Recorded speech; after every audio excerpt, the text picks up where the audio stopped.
Mr. William came out of his oblivion slowly, as if he did not want to return to this world.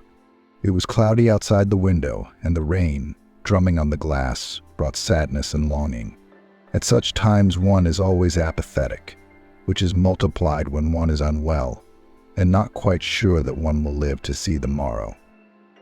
Mr. William's body didn't listen very well. You raise your arm and you don't feel any strength in it. In a couple of minutes, it's hanging off the bed like a whip. Things used to be very different. Mr. William always took care of himself and went for a morning jog. And he did it at any time of the year, regardless of the weather. Whether it was hot or cold outside, what did it matter? After exercise, the body was invariably full of strength, not like now, when you look more like a vegetable. Your muscles are shaking, and you need the nurse's help to get up. She'll help, of course, but Mr. William is used to depending on himself. The orderlies can't be fiddling with his powerless body for the rest of his life. His condition was bad. He was also very thirsty, just water and nothing else. Mr. William turned his head towards the door. It was closed, and the nurse didn't seem to be coming soon. It was understandable. There was always work to be done on the ward. Mr. William had heard the head nurse's voice more than once. "Catherine, when are you going to disinfect Ward 7? What now? All you say is now and you don't do anything. Oh, and help a patient in 5. They need to send him for an ultrasound." Mr. William knew it was him they were talking about. The patient in Ward 5 was a 53-year-old male businessman, surrounded by all sorts of sensors and wires, the purpose of which was unknown to him. In films, he has repeatedly seen that such equipment stands in the intensive care unit, but he is conscious and clearly gives himself an account of what is happening. That means that this is a completely different ward. The ward prevented him from opening his eyes fully, but Mr. William didn't really want to. What would that change? That's right, nothing. A terrible weakness came on with renewed vigor, and Mr. William caught himself thinking that it would soon be over. I wonder which nurse is this Catherine, the more modest one with the blonde hair, or the red-haired one with the extremely difficult character? The businessman thought to himself. As it happened, he didn't know the names of the junior medical staff and could only guess which one was Morris and which one was Brown. Mr. William knew the name of only one of them, who was the kindest. Catherine was always emphatically polite to him and never rude. However, the patients in the paid ward were supposed to be well looked after, so it was the nurse's duty. But not everyone behaved that way. Mr. William's GP was good. From the first days of their acquaintance, Mrs. Megan did not lie to him and told him the truth. The situation is difficult, of course, but do not be discouraged. Here we will do repeated analyses, and we will have a more complete picture. In the meantime, don't be discouraged and don't worry unnecessarily. Mr. Williams' mood improved considerably after such a confession, so maybe surgery could really help. The only pity is that his wife Natalie doesn't believe in it, always insisting that it's a waste of time. Of course, it's easy for her to say that when she's not in the ward. No, Natalie visited him, but not as often as she should. Maybe it was the weather, though. Autumn in its most characteristic form, leaves falling from the trees and twirling in an intricate round dance. Mr. William thought dreamily, remembering his mornings jogging in the city park. The yellow leaves on the path seemed so clean that when he stepped on them, the businessman felt uncomfortable. Perhaps he wanted to capture this moment here and now, so that this magical path of golden color would remain untouched. But it was all just a dream. And the janitor would come, take a broom in his hands, and in a few strokes return the path to its former cleanliness. Lying in his room, Mr. William thought of many seemingly unrelated things. How many years had passed since his son's death? Who to make a will for in the event of his passing? And who will take over his business? Each of the questions was urgent and demanded a solution. If not an answer, then at least a timely solution. And Mr. William was not sure that he had the time. And while the businessman was pondering his unenviable prospects in the ward, the hospital corridor was bustling with life of its own. The head nurse, Mrs. Vivian, liked order in everything and strictly demanded its implementation. Although, according to rumors, she was not particularly zealous at the beginning of her career. Mrs. Vivian's main merit was her ability to make acquaintances. She'd approach one rich patient, she'd make the necessary documents or certificates for another. Of course, all within reasonable limits and in accordance with the law. She didn't want any trouble. Being on good terms with the head of the department, she behaved like a queen with the nurses. Catherine in particular was a pain in the arse. Calm, sweet girl. You say what is necessary. Will certainly do and will not oppose. No one could tell the reason for this attitude to her. Most likely, Catherine simply did not like the boss at first sight. This happens sometimes, especially in a female team, where the object of dislike can be anything from hairstyle to a new dress.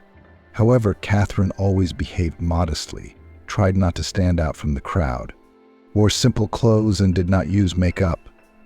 Her hair, the color of ripe wheat, always smelled of herbs and something else. Catherine's partner, Molly, thought for a long time what this smell reminded her of, and then she realized that it was the smell of wildflowers. No, not roses, of course, the kind that grew near rivers, and thanks to the moisture that nourished them, never wilted throughout the summer. She must be using some clever balm, while I buy all the expensive brand name ones, and it's no use, Molly thought enviously, looking at the slim figure of the young nurse. In truth, she had nothing to complain about. Slender, beautiful, but not unnaturally beautiful like a famous doll.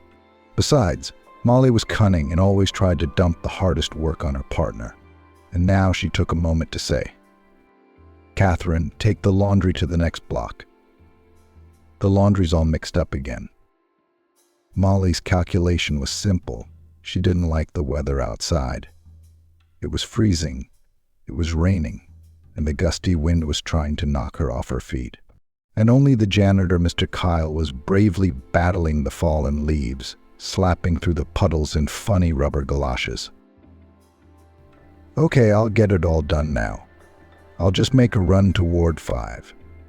There's a Mr. William lying there, a rich businessman. Maybe he needs some help?" Molly smiled contentedly. "Ah, go on, go on. 'Cause I don't like that rich bloke. He's always looking at me with eyes that make me sick to my stomach. But he's ill, he hardly ever leaves the room. What else can you expect from him?" Catherine objected. Molly shook her head, signaling that she had no intention of speaking further on such an unpleasant subject. Catherine cautiously opened the chamber doors and stood hesitant, still not crossing the threshold. "Mr. William, may I?" The patient visibly perked up and replied in a quiet voice. "You may, of course, come in.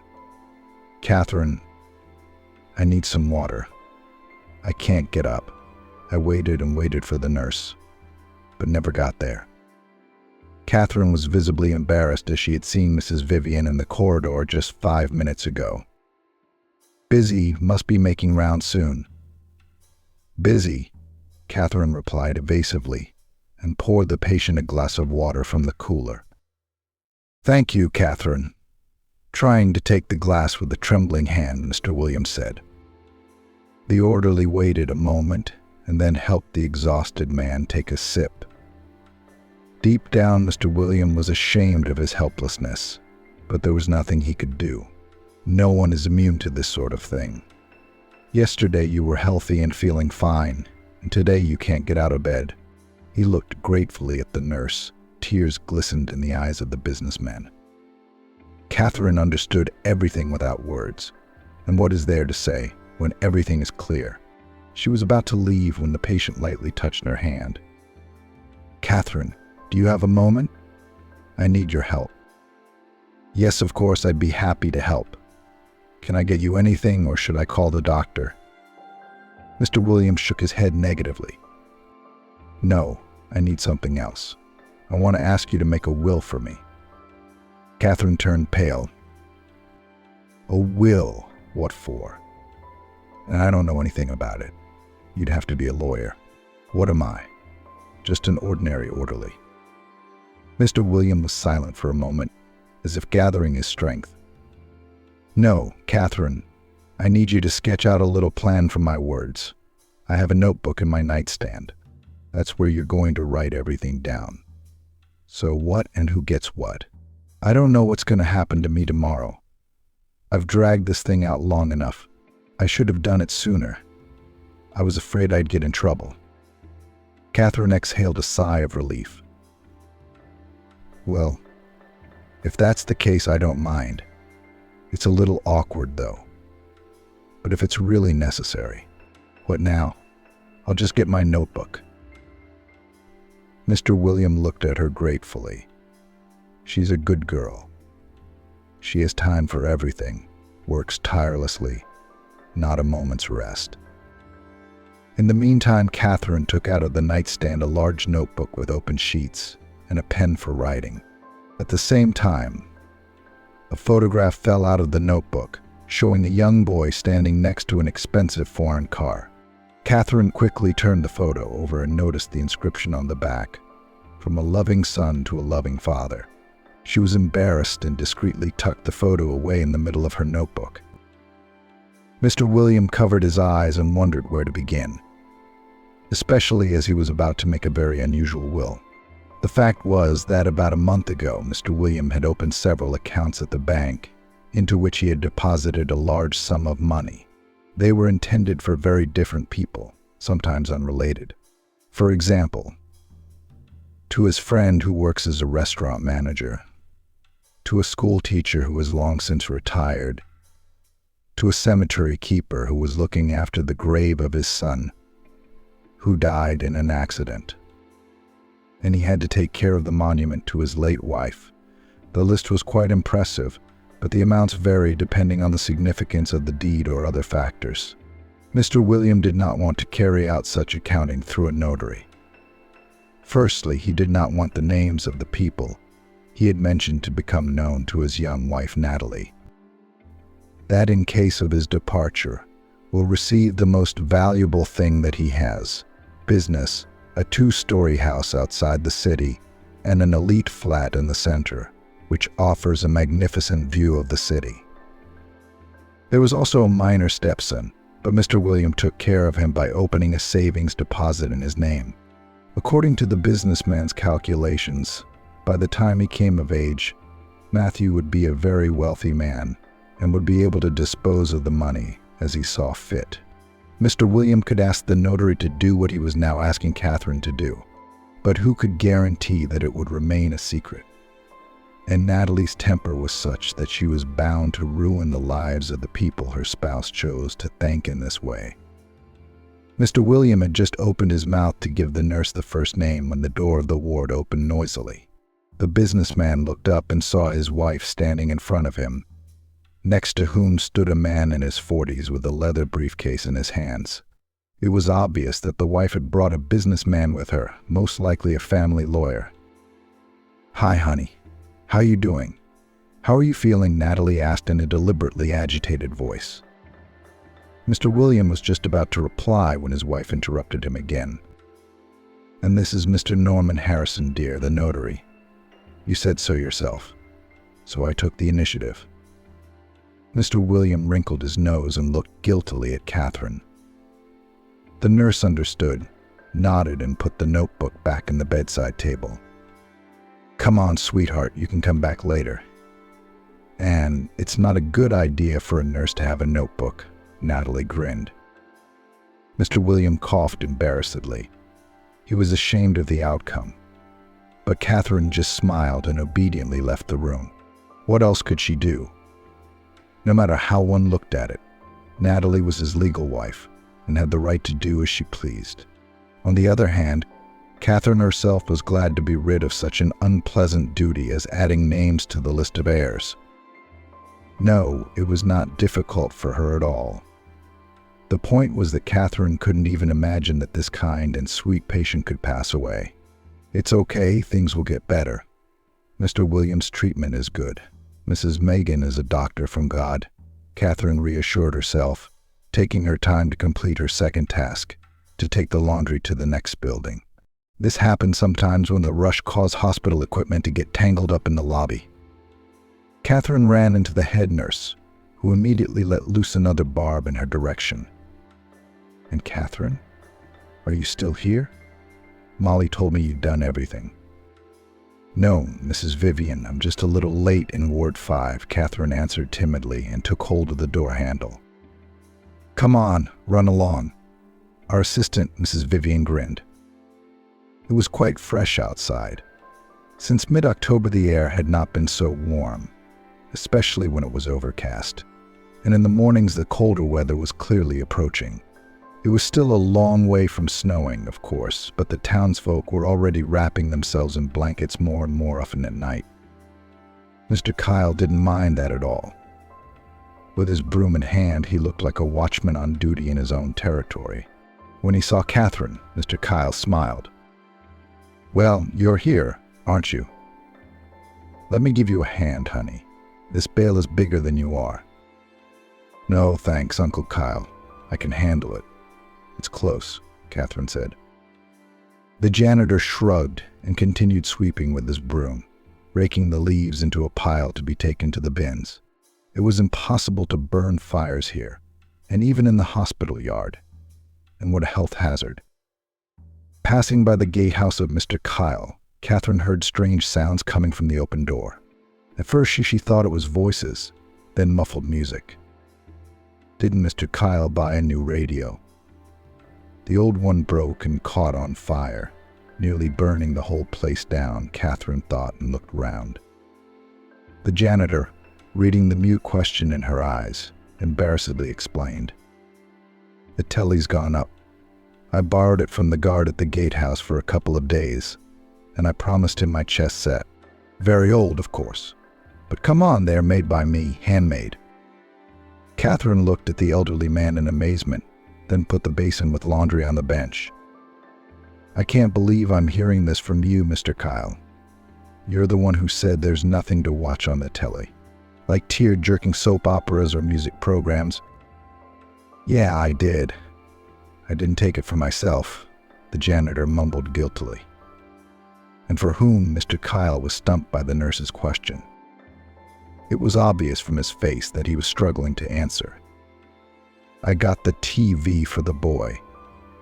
He's a stray that came into my house. Anyway, uck. What a nasty word, isn't it? It's like a stray dog, really. It is, said Mr. Kyle. What kind of a stray is he?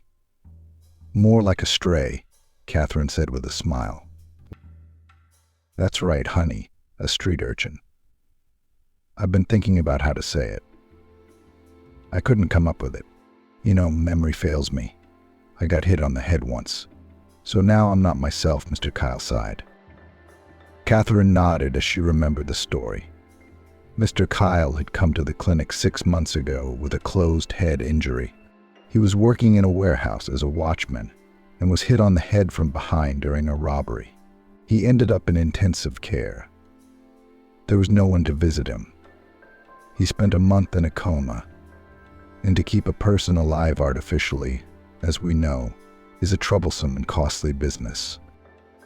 And who will pay? The employer, as the watchman was beaten up, immediately dismissed him retroactively. I don't know how he ended up in the warehouse. And when it came to Mr. Kyle's suspended criminal record, they didn't even bother to look into it. Who knows what the ex-con had left behind? Maybe he was looking for a good place to rob. And after the robbery, his accomplices decided to take him out, who needs an unnecessary witness. Mr. Kyle's situation was critical. He'd been in a life-or-death situation for days. His heart even stopped once, but they saved him, resuscitated him. And when the man fell into a coma, they called a medical board. Opinions were divided. Some suggested disconnecting him from life support devices. Others advised to give him a chance. Fortunately, the second option won. And 6 months later, Mr. Kyle came out of the coma, underwent rehabilitation, and gradually came to his senses. When I learned that the management of the clinic needed a janitor, I agreed immediately. Now I protect other assets, natural treasures, trees, bushes, and they pay me in yellowed leaves. "What's not gold?" Mr. Kyle said with a smile, leaning on his shovel. Catherine knew he'd always been lonely, and now he'd taken in a boy from the street. Thomas is over there watching cartoons. He's a worldly boy, 7 years old, and he thinks like a grown-up. He was helping me clean up. Can you believe it? He grabbed a shovel and went to work. He's a golden boy, Mr. Kyle explained. When Catherine reached the door, the nurse quietly pulled the handle and stepped through the door. The smell of warmth and coziness came into her face. Mr. Kyle was good at what he did. He'd built the place with his own hands, and he'd gathered wood over the summer. A young boy sat by a small television set on an old chest of drawers. When he heard the creak of the door, he looked round and met his eyes with the guest. At the sight of a stranger in a distinctive uniform, the boy visibly tensed up, looking like a frightened animal. "Don't be afraid, Thomas, this is Catherine. She's a good girl, and she won't give you away." The boy nodded in agreement and smiled at Catherine. "Hello, mate. So, do you like cartoons?" she asked cautiously to start a conversation. "I like them, although I like to watch more about superheroes. About bogaters, you know," the boy asked quietly. Catherine smiled enigmatically. "I know them. How not to know? Tell me, would you like to become a superhero?" "Can you do that?" Thomas was genuinely surprised. "Of course I would. Just not the kind that stays at home all day. It's so boring. I'm afraid I can't take it." "He's so quick. I'll keep that in mind." Catherine laughed and added, "But if you really want to be strong, you have to eat well. And you're so thin." Thomas lowered his eyes in embarrassment. "I'm not skinny, I'm just growing upwards." Catherine smiled. "Okay, don't feel bad. I'll just take the laundry and run to the shop. There's a grocery store in the courtyard. You just wait, okay? Don't go." "Okay, Catherine, I'll wait," replied the boy. The janitor shook his head approvingly, and Catherine went up the stairs that led to the neighboring building. The meeting with the little boy had made a strong impression on her. What a thing to happen, so young, and already he's wandering around. But how can you condemn it, and even a child? He didn't come to the streets for a good life. At the same time, Mr. William, overcome with pain, was talking to his young wife about how he should make a will. "Darling, you realize you mustn't drag this out. And a will is an official document. It will make me and my son feel much better," Natalie announced, not the least bit embarrassed by the notary's presence. Mr. Williams' face became whiter than snow. "I remember everything, Natalie." "Well, how could you not? I just wanted to gather my thoughts and make a rough plan." "Is that what this is about? You could have told me that right off the bat. I've been running around worrying," the woman in the room said with a tightening of her lips. Mr. Norman coughed embarrassedly, letting everyone know it was time to get down to business. "Darling, let's get down to business first. The house isn't going anywhere. It will be Matthew's home when the son grows up. But the car dealership and specialized workshops, that's something we need to look at for sure." "There you go again, Natalie. Well, I'm up for it. Why not?" "Now it's up to Mr. William," the notary said with pressure on the last word. But for some reason, the businessman himself was dragging his feet about making a will. Mr. William at first wanted to refer to weakness and poor health, but Natalie was inexorable. His wife's arguments were more than exhaustive. "William, I'm not the only one who needs this. What do you want for the business to be taken away by competitors? We will not keep in the family, we will be left without everything, you know yourself." The sick man nodded doubtfully. "Let me sign it. Only that's it for today. Okay, real estate cars. Everything else will come later." "Okay." Natalie's eyes immediately sparkled. "Okay, honey, whatever you say. You just need to sign right here, that's all." Mr. Williams signed the form with a weak hand and leaned back on the pillow with relief. His head was dizzy and his throat was as dry as if he had been walking through a hot desert for hours. For Natalie, however, it was a moment of triumph. When she left her husband's room, she gave the head nurse a glance of approval and slammed the door behind her. Waving her elegant handbag happily, she headed for the car parked in the car park. The notary obediently followed her. He was completely devoid of autonomy. Normally, such obedience could be explained either by fear or by the large sum of money in the lawyer's pocket. In this case, it was the latter, for Natalie had long been preparing to force her husband to make a will. As an older man, Mr. William understood his wife's interests, but who doesn't want to inherit a business that generates a steady income? That's right, nobody. And in this case, Natalie got what she wanted. Of course, this case was not without its unfavorable moments, such as, for example, the death of Mr. Williams' son, who passed away a few years ago. Natalie had not known Andrew personally, and therefore had only seen him in photographs. According to her husband, her son always tried to take everything he could from life. He was actively engaged in sports, skydiving, and adhered to vegetarian views when choosing food. But Andrew's greatest passion was fast driving. No, not in the city, of course, but outside of it, on a free track where the oncoming air hits the windscreen, making his heart flutter with another dose of adrenaline. Mr. William had asked his son not to take any unnecessary risks. But what was the point? Andrew kept harping on about the risk, the presence of which was like eating food without salt to him. Mr. William tried to convince his son to think about his family, about having a child, but he just waved him off. "We'll get there, Dad. What's the hurry? I haven't had my fill yet. When I settle down, then I'll start a family." Mr. William only shook his head. "What can you say? His son's a grown-up, he'll work it out." And then, neatly in time for Andrew's birthday, the businessman gave him a new car.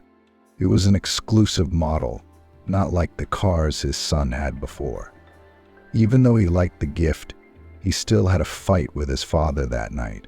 As it happened, Mr. William had raised the boy alone. As his mother passed away when Andrew was 3 years old. Of course, Mr. William understood.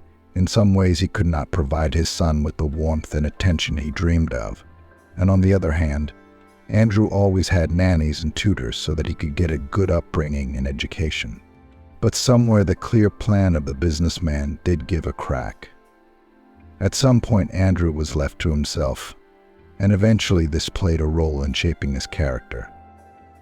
That fatal scandal came out of nowhere.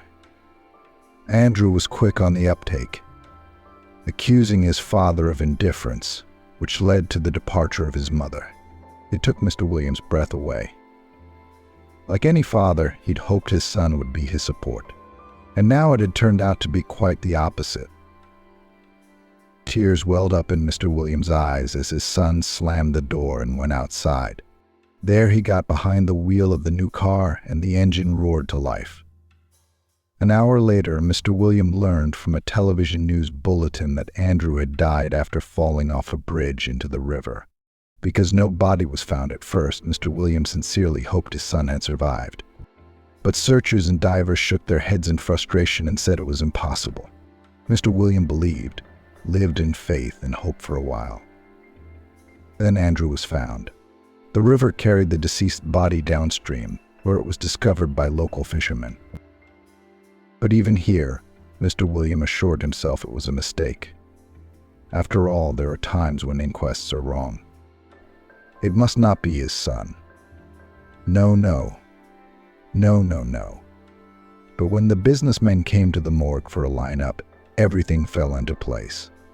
It was none other than Andrew, just as he had been when he was alive, Mr. William cried. And from his reaction, the pathologist realized that all questions were put to rest. 8 years had passed since then. It was only 4 years ago that Mr. William decided to move in with Natalie. What did he have to lose? Living alone until he was old. And then what? Who's going to give him a glass of water? Who's going to be there for him? Who's going to say a kind word? That's how Natalie came into Mr. William's life. A sweet, kind woman who was raising her son alone. At first she seemed to the businessman just like that, honest, beautiful, faithful. Mr. William has always been able to woo beautifully, and therefore from the first days surrounded his chosen one with attention and care. Pleasant surprises, expensive gifts, and huge bouquets of roses replaced each other in a daily whirlpool. It was difficult to resist such luxury, affection, and attention. Colleagues and business partners said with one voice that it was vital for Mr. William to draw up a prenuptial agreement. The businessman nodded in agreement, and then drowned in the pool of green eyes of his young chosen one. Acquaintances only shook their heads, realizing that the couple was doomed. The age difference was 17 years. It would seem that all ages are amenable to love, but when one of the couple is a wealthy businessman, this statement loses its force. In most cases, of course, Mr. William was well aware that there would be friction, because the difference in views was already making itself felt. In the past, quarrels had often arisen over the ambiguous relationship between Mr. William and his stepson Matthew. For some unknown reason, the boy shunned his adoptive father, as if he might do him harm. Natalie had changed too. Powerful and haughty, Mr. William liked the change at first. But when he was diagnosed with the formidable illness, he realized he had made a mistake. On the other hand, his life had not been particularly happy before. A lot of work, endless mental and physical strain, and all in order to accumulate capital and achieve financial independence. And now what? The time has come, and you don't know what to do with this money. Sighing sadly, Mr. Williams struggled to reach the nightstand to take out a notebook and make the necessary notes himself. There's little chance he won't make it in time. Although the doctor assured that there was still time, but it was better to be reassured, to make a step ahead. All the more so because it would be impossible to sleep anyway. Natalie was over the moon. Was it a joke? The almost unbelievable had happened. Her stubborn husband had finally made a will. It meant that she could share the news with the closest person, the one who had been replacing her husband in bed for months on end. So she left the notary's office, took the phone out of her pocket and dialed the number she remembered by heart. "Hello, darling. So, can you congratulate me?" "Yes, I'm the rightful heiress." "Well, it's true that it's still only on paper, but it's still a small matter. William's going to have the operation today or tomorrow, and that will speed up the process considerably." There was a tense pause on the other end of the line, and then David said, "Are you sure about this? What if he does survive?" "What then?" "A will is a tricky thing, and only possible on one condition: the presence of the deceased, or rather his last will, so to speak." Natalie smiled happily. "Come on, stop it. I've already talked to some understanding people." "Who?" "The head nurse. There's a Mrs. Vivian, I think." "Well, she says Mr. William is doomed. He's already at death's door, and even if he survives, he won't be able to run the business, because he'll be incapacitated." David chuckled gloatingly and terminated the call. There was a reason he'd met this Natalie Black. She's a good person to be with, determined, purposeful. And most importantly, David himself is on the sidelines and does everything with the hands of his mistress. It is she who is ready to go to the end for the inheritance of her spouse. David has a slightly different task, more subtle, one could say, jewelry. You just need to prepare the ground for the capture of the family business. Natalie had no idea that in fact her lover is an agent of a raiding group. which specialized in taking away established forms of business from those who found themselves in a difficult situation. The tools in David's arsenal were many, from sending anonymous letters and banal blackmail on the phone to arson and damage to cars. Of course, a sincere relationship with Natalie was out of the question. David didn't need much from her to inherit the estate and give him some shares to run the business. For a seasoned con man with a rich past, this was no big deal. And if everything went smoothly, he would get his bonus in the form of a percentage from his employers. And then he could forget about Natalie and her sullen son like a nightmare. Natalie didn't know all this, of course, and so she made far-reaching plans to get rich in the very near future. And only Catherine, who had nothing to do with the businessman's will, helped him without any intention. Having handed over the laundry to the nurse from the other building, she, as promised, went to the shop to get something tasty for Thomas. The clerk greeted her with bewilderment. "Catherine, have you started drinking tea and with sweets too? Usually no one from your ward, apart from Molly and a couple of nurses, comes in. Don't think I'm in favor. Why shouldn't a good person be helped?" Catherine smiled embarrassedly. "I'm not actually taking it for myself. Mr. Kyle had found a place for a little boy of about 7 in his den where he was watching cartoons. He must be hungry. Mr. Kyle was not known to have much money. He would bring potatoes with him, boil them on the stove, and that was lunch." Mrs. Rachel shook her head sympathetically. "Yes, I know. Mr. Kyle's a good man. He's got the yard in order.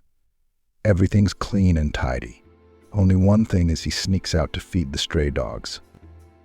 "Is that a disadvantage?" Catherine sighed sadly and began to study the shop window with price tags. The assortment was small, but everything was fresh. How could it be otherwise when the patients came here too? Everyone wants to eat, especially when you are on the mend, and the body requires strength. Catherine bought the boy a bag of fresh pastries, milk chocolate with the nice female name in the name, and a carton of milk. Of course, it wasn't much, but as Mr. Kyle said, it was enough for a snack. Thomas waited for her expectantly. Handing him the bag of goodies, Catherine winked at the janitor, suggesting he go outside for some fresh air. "Listen, Mr. Kyle, how did you meet Thomas anyway? Did any of his relatives end up in the hospital?" she asked. The janitor was embarrassed, looked around involuntarily, and said in a low voice, "It's just the way it is, Catherine. I secretly from the head doctor fed the stray dogs. They're behind the garages at the ambulance station. At first I fed Tubby. The poor bloke had been pining for 3 days. He would sit and look at the hospital windows. The nurses later told me that his master was moved from room to room 3 times, and he left life in the intensive care unit. And that's in a completely different building, as you realize. So, every time this Tubik found the windows of his master's room by some instinct, I don't know how he did it. He'd sit and watch for hours. It was hot, summer was in full swing, and he just sat there. So he sat there until he got sunstroke. Dogs get that too. He got overheated, fell down, started banging his paws. I thought Tubik wouldn't survive. I took him to my place, nursed him with broth, gave him water, and saved him. During the time the dog was out, the owner was buried. Grandpa was lonely. So the former pupils gathered, who gave as much as they could for the funeral, and said goodbye to the deceased.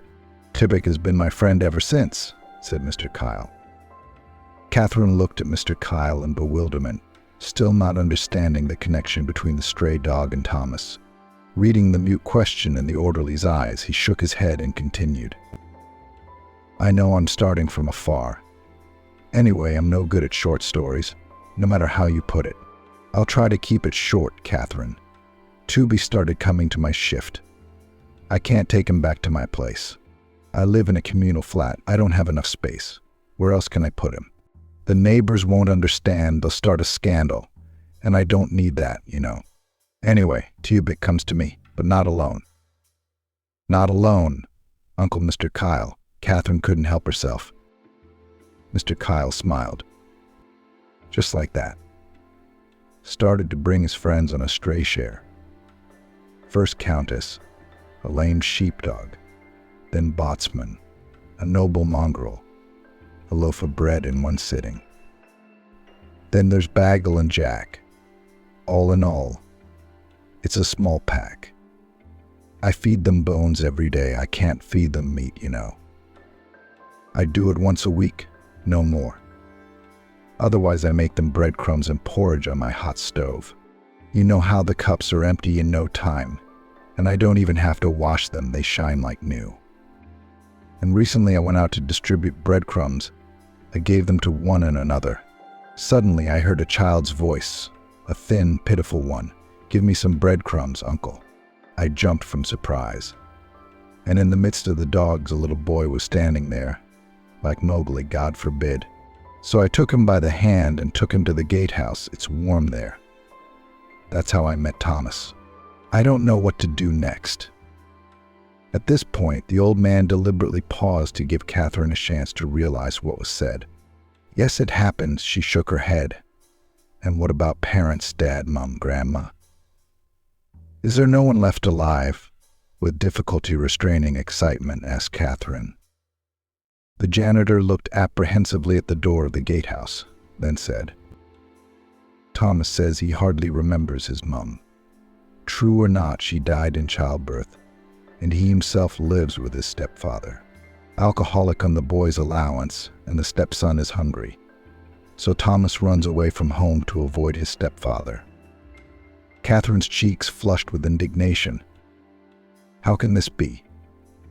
There is a supervision service, social care, and protection officers, right?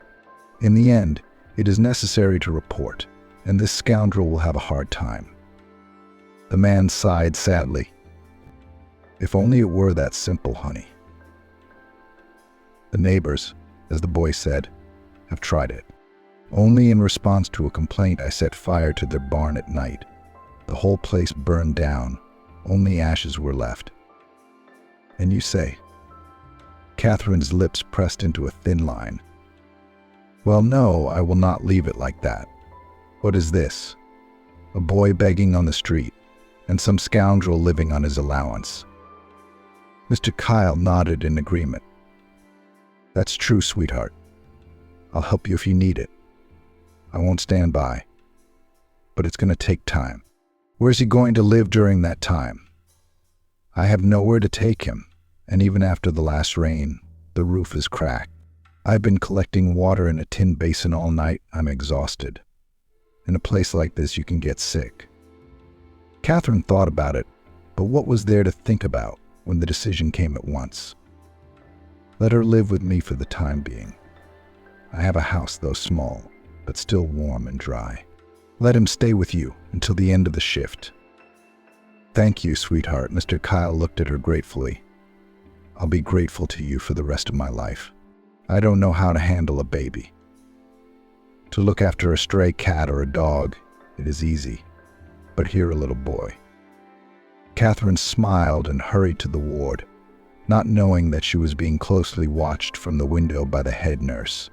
No sooner had the girl opened the door as the boss jumped on her from the threshold. Where have you been, Catherine? I went to take the laundry and disappeared. Stop playing tricks on me.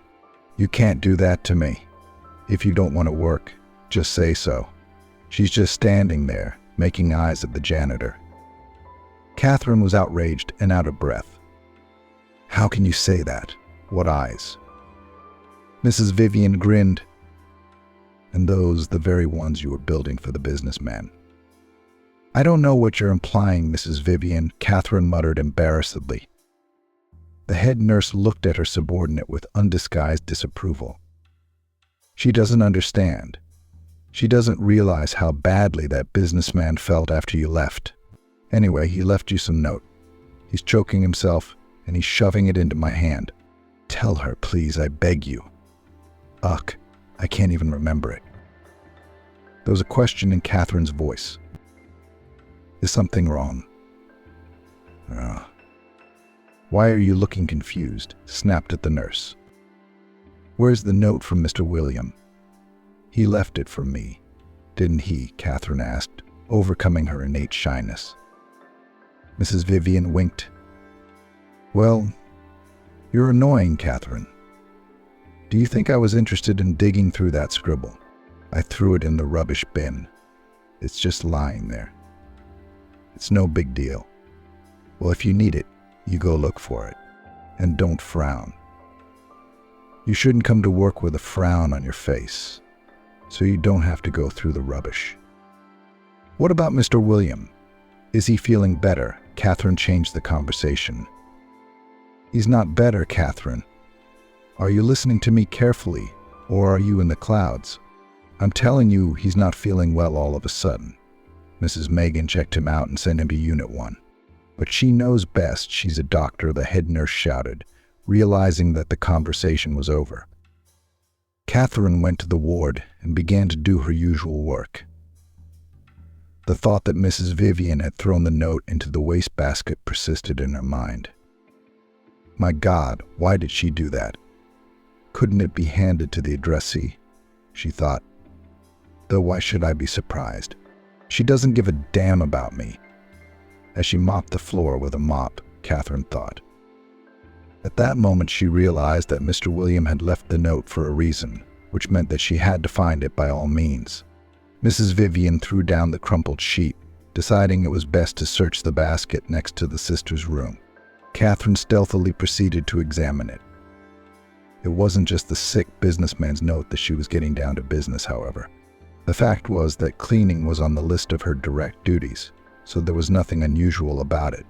While the orderly studied the contents of the wastebasket, the head nurse watched her furtively from the door ajar and smiled. And this simpleton believed it. I didn't read the note. I studied it right away and sent it to Natalie in a private message. Do I get money from her regularly for looking after this poor man's condition for nothing? Of course, Catherine didn't know any of this and honestly searched through all the bins, but found nothing.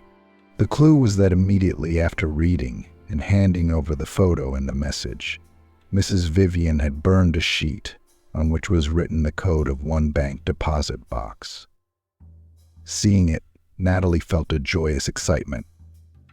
Now that's something. The old fool is standing on the edge of his grave, but he's still playing cipher. He's a spy. Did you think I didn't know anything about the nurse? You're dreaming, you old superhero.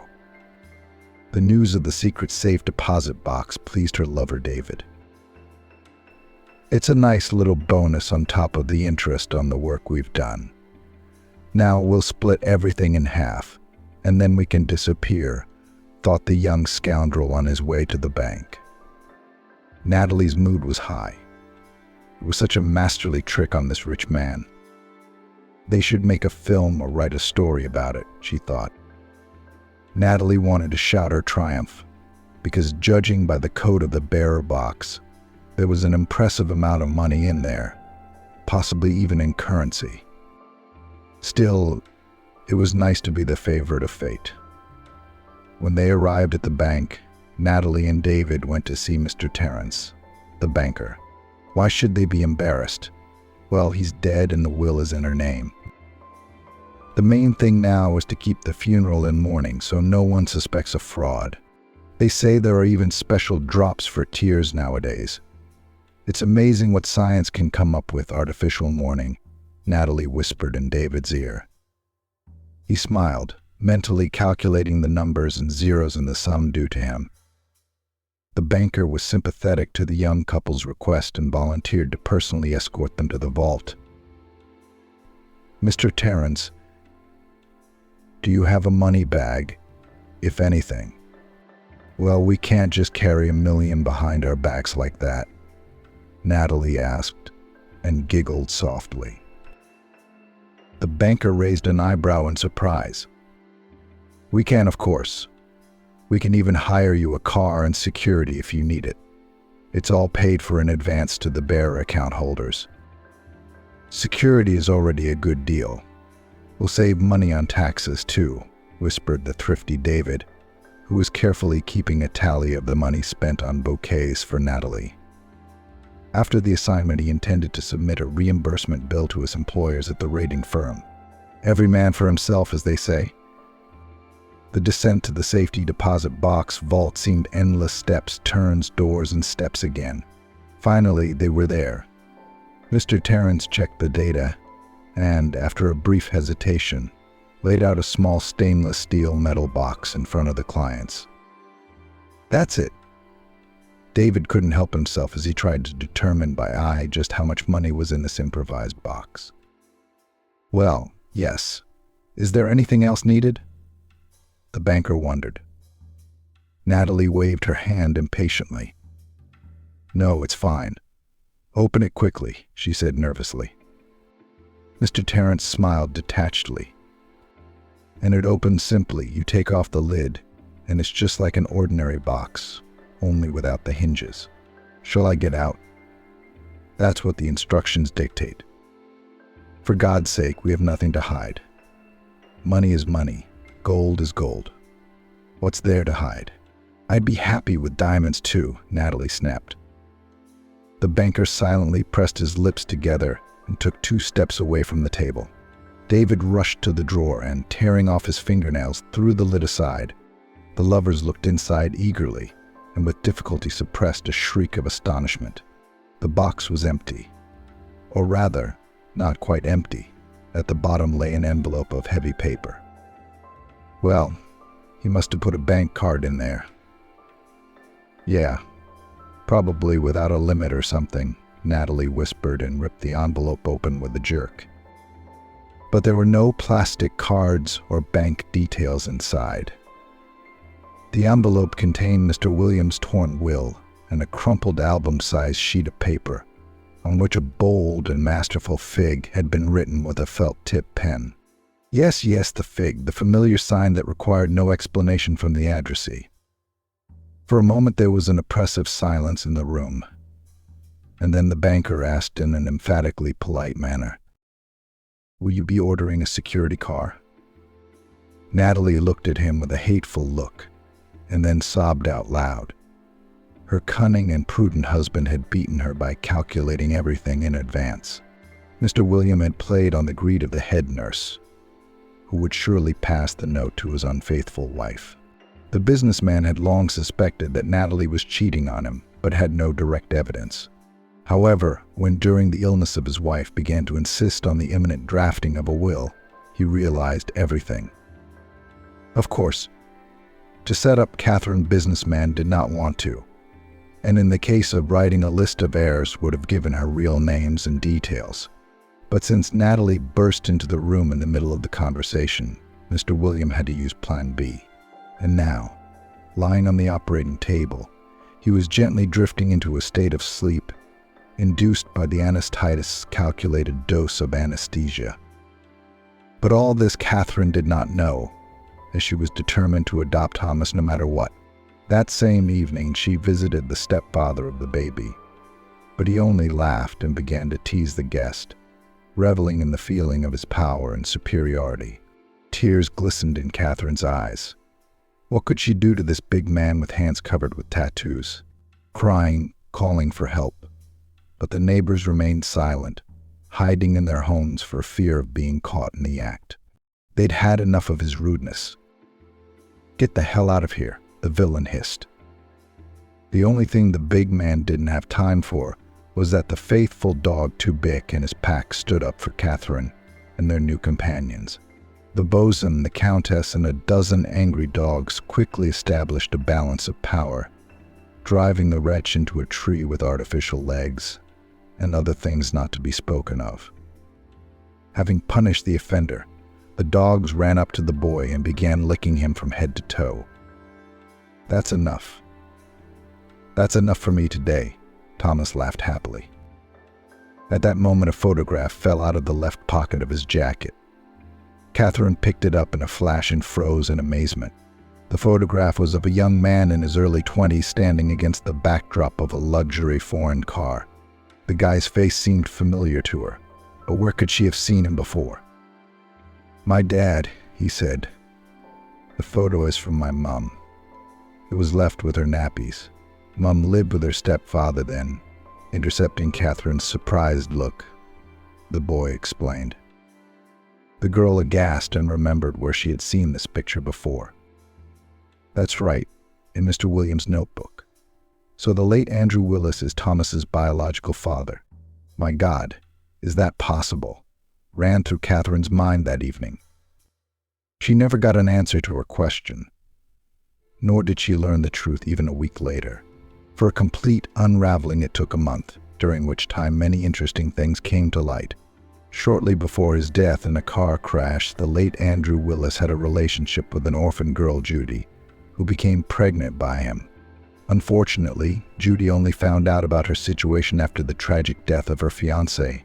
With Andrew's father, she did not know, and the groom himself did not really communicate with his entrepreneur dad.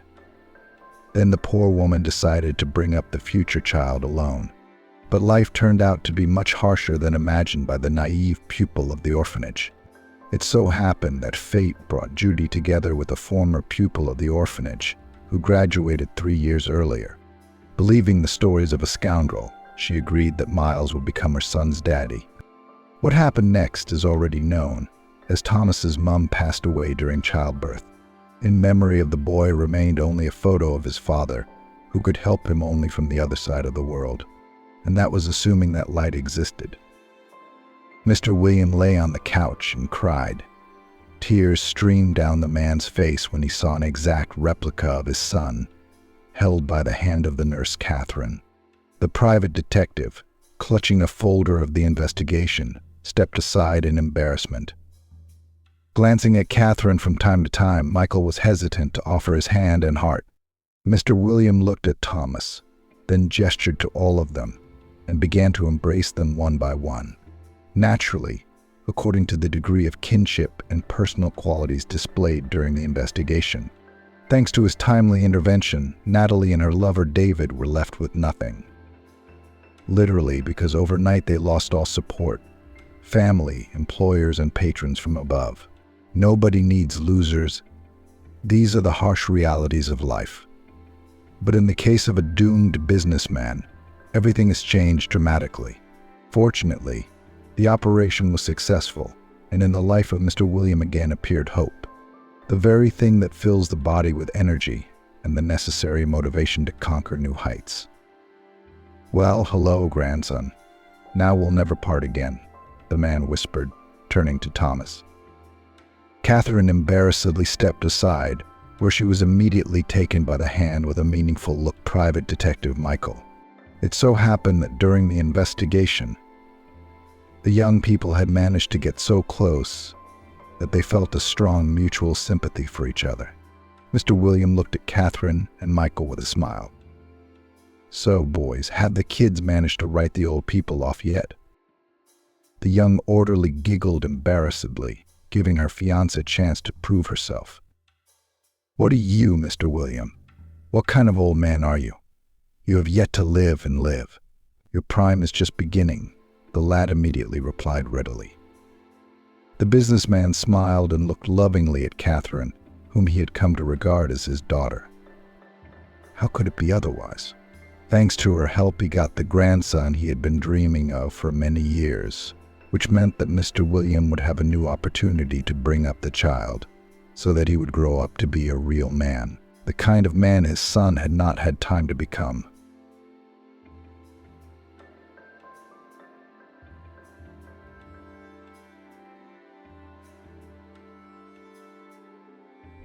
Tina walked down the street and could not believe her happiness. She, a simple girl from a small town, was able to realize her dream and enter a prestigious construction university. Even as a child, she loved to play with a toy builder's kit, which she found under the Christmas tree. From morning till evening, the little girl never took off her bright yellow helmet and never parted with the plastic tools, imagining herself a great builder worthy of her parents. And what do you want? After all, your whole family is like that, numerous acquaintances and relatives of the large and friendly family declared in a voice. Tina's father, Stephen, was a famous sculptor. The girl's mother, Hilary, was also directly related to construction and architecture. For many years, she worked at the Department of Landscape Architecture. Genes, multiplied by the intelligence and talent of a young girl, did their job. And now Tina, incredibly proud and satisfied with high exam scores. At all pairs flew home to her favorite Aunt Shelley, who kindly let the 18-year-old student live. The old woman's apartment was not far from the university where her beloved niece was enrolled. Her windows overlooked the busy square, which had first amazed Tina with its scale. When Tina came to the capital, about which she had heard so much, she found it alien and inhospitable. This opinion was formed in the first days of living in a city with a population of many millions. However, Shelley quickly helped the inexperienced girl to settle in. For hours on end, they walked along the main streets and bohemian neighborhoods. Auntie, a native resident, enjoyed sharing memories of the bygone days when she was as young and beautiful as Tina herself. After these walks, the girl finally and irrevocably fell in love with the wide avenues and narrow streets that beckoned and attracted the eyes of tourists, as if promising to open the veil of mystery. One such evening, just before Christmas, Shelley insisted that Tina wear her best outfit and get her hair done. The lights. The dusty roses wonderfully accentuated young Tina's exquisite beauty. Aunt Shelley personally took care of her niece's hair, styling the blonde locks that went all the way down to her waist into an elaborate style. After a while, the old silver-rimmed mirror reflected a young beauty who looked at the world with wide-open eyes. "Auntie, is it really me?" Tina marveled, twirling in front of the mirror and enjoying the subtle scent of floral perfume. Her cheeks flushed brightly in anticipation of a real Christmas miracle. She felt like Cinderella preparing for her first ever royal ball. Tina ran her hand down her slender neck, touching for a moment the strand of pink pearls her aunt had given her for her 18th birthday. "Of course you are, sweetheart. Unfortunately, nowadays young people do not try to emphasize their own individual beauty. All girls look like sisters. The same lips, eyelashes, hair, eyebrows," said the woman, tinting her lips with bright lipstick. Her velvet evening dress of a noble wine color emphasized her aristocratic features. Despite her advanced age, Shelley was still a good-looking woman who always drew attention to herself. "You look marvelous tonight, and you're sure to outshine a lot of women," Tina said sincerely, admiring the stately figure of the majestic woman. "And that ruby brooch makes you look like a queen. Where did you get it?" Tina touched the tulip-shaped brooch, topped with a crown of tiny rubies and diamonds that shimmered like dewdrops. "Thank you for the compliment. How can I compete with you? With your youth and freshness," Shelley replied. "Always be a sweet, kind, humble girl. Those virtues have always been valued by men. And now, sweetheart, it's time for us to go out because you don't want to be late for the theater." "Auntie, but you didn't say where you got that brooch," Tina repeated, throwing her coat back on her shoulders. "It was given to me by my late husband on my wedding day. He always compared me to a flower. And tulips were his favorite flowers," Shelley continued. "Their shy and delicate buds delighted me throughout our married life. On every holiday I received a bouquet of tulips tied with a scarlet ribbon to symbolize our love. Fortunately, my husband did not spoil me with attention and gifts, but it is this gift that is dear to my heart. Auntie, I wish I could love someone with the same sincere and fiery love." Tina sighed. "You've got a long way to go, my dear," Shelley said, flirtatiously fixing her hair. "You're too young to realize the beauty of first meetings, shy glances, and tender touches. Now let's hurry, or all our efforts will be wasted. It's not for nothing that we took so long to get dressed up." Tina nodded in response and let the older woman take her arm and head for the exit. The thought of a happy marriage never entered her pretty head. And what girl wouldn't dream of a long-awaited meeting with her beloved that would turn her world upside down? Thinking about all this, Tina answered her aunt's questions absent-mindedly and looked at the shining streets of New York, bathed in thousands of twinkling garlands. Despite the traffic jams, they arrived at the Metropolitan Opera House on time, and even had time to admire the spacious lobby of the theater, its luxury and solemnity. In the very center of the lobby stood a tall pine tree, surrounded by gifts wrapped in gilded paper.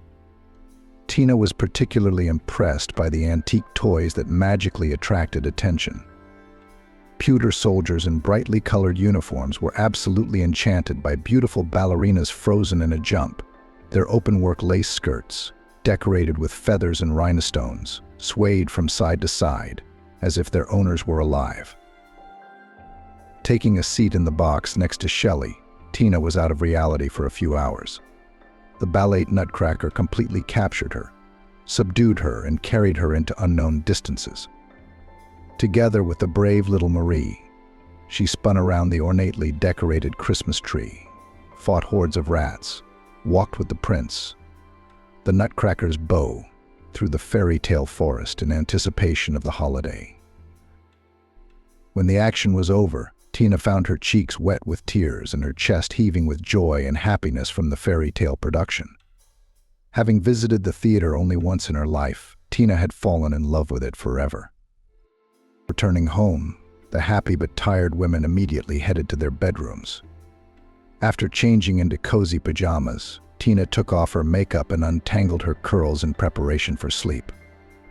That night, Tina had wonderful, magical dreams in which she was surrounded by the care and love of a tall, dark-haired man whose face she could not see.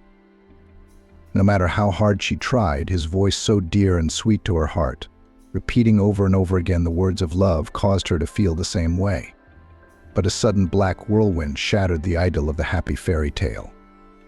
To her horror, Tina discovered that it was not a young man, but the Mouse King himself who was clutching her in his arms.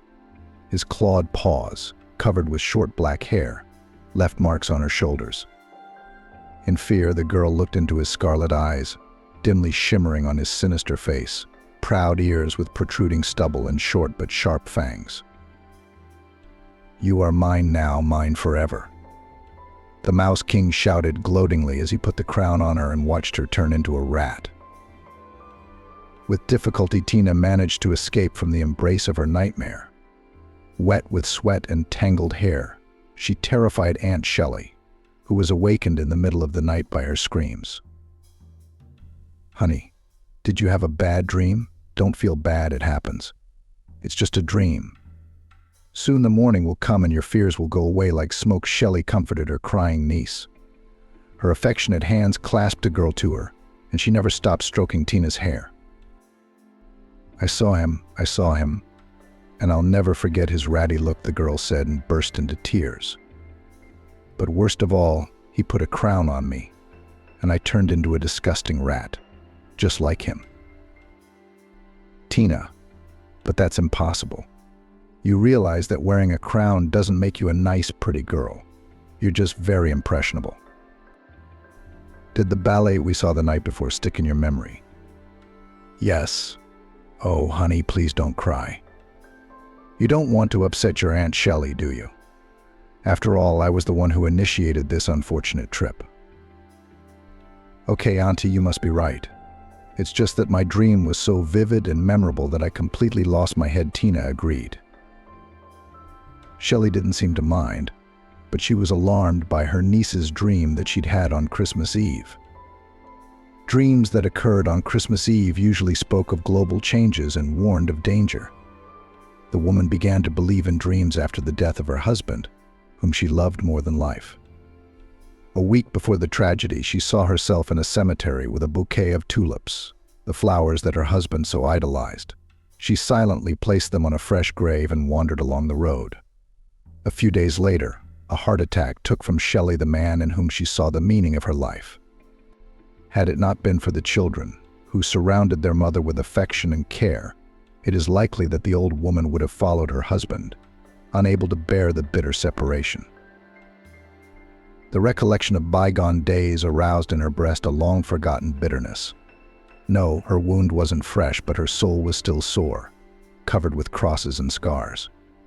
Shelley tried hard to live and rejoice in each new day allotted to her, so as not to upset in any way her spouse who watched over her from heaven. And now, hugging her niece tightly, she rejoiced that fate had been gracious to her and had given her the opportunity to care for her kinsman. "Auntie, why are you crying?" The girl marveled and remembered her late husband, Robin. He also comforted me, hugged me, and said kind words when I woke up from terrible nightmares. Tina was amazed at her aunt's candor, who rarely mentioned her late husband's name, but kept silent, trying not to open wounds that were fresher than she had thought. The girl hugged the woman tightly and whispered words of gratitude. They never slept that night and went to the kitchen to drink fragrant tea and have a heart-to-heart talk, looking out the window as the wind carried the snowflakes to the windows of high-rise buildings, carefully covering the city with a downy blanket. So day by day, in the hustle and bustle and daily routine, the winter passed, and the beautiful spring came. Spring generously gave everyone its warmth. The first flowers were blooming everywhere, and the trees were quietly shining with young tender leaves. Together with spring, Tina's life changed a lot. Participating in a university beauty contest, the girl took first place, impressing all the judges with her natural beauty and charm. Next to the other girls, she was like a breath of fresh mountain air in the middle of a smog-covered city. One of the invited guests was absolutely enchanted by the young beauty and even offered Tina a contract with the Angel modeling agency. His wife, Catherine, after whom the agency was named, a formerly successful model, seeing Tina, immediately predicted a great future for her. Despite the fear of her parents, who did not want their only daughter to drop out of university, Tina took a leave of absence and took training courses for models. A month later, the girl plunged headfirst into a luxurious modeling life. From morning until the evening, she participated in shows, showing others only the most exquisite and refined clothes. Aunt Shelley supported her niece in everything, accompanying the girl at fashion shows and photo shoots, sincerely rejoicing at her success. At one of these shows, which opened Tina, something absolutely extraordinary happened, which turned the girl's life forever. Thanks to the efforts of decorators and designers, the country house of an influential businessman turned into a real savannah. When the light went out in the hall, and there was only the illumination of the mirrored podium, everyone took their seats in the auditorium and prepared for the show.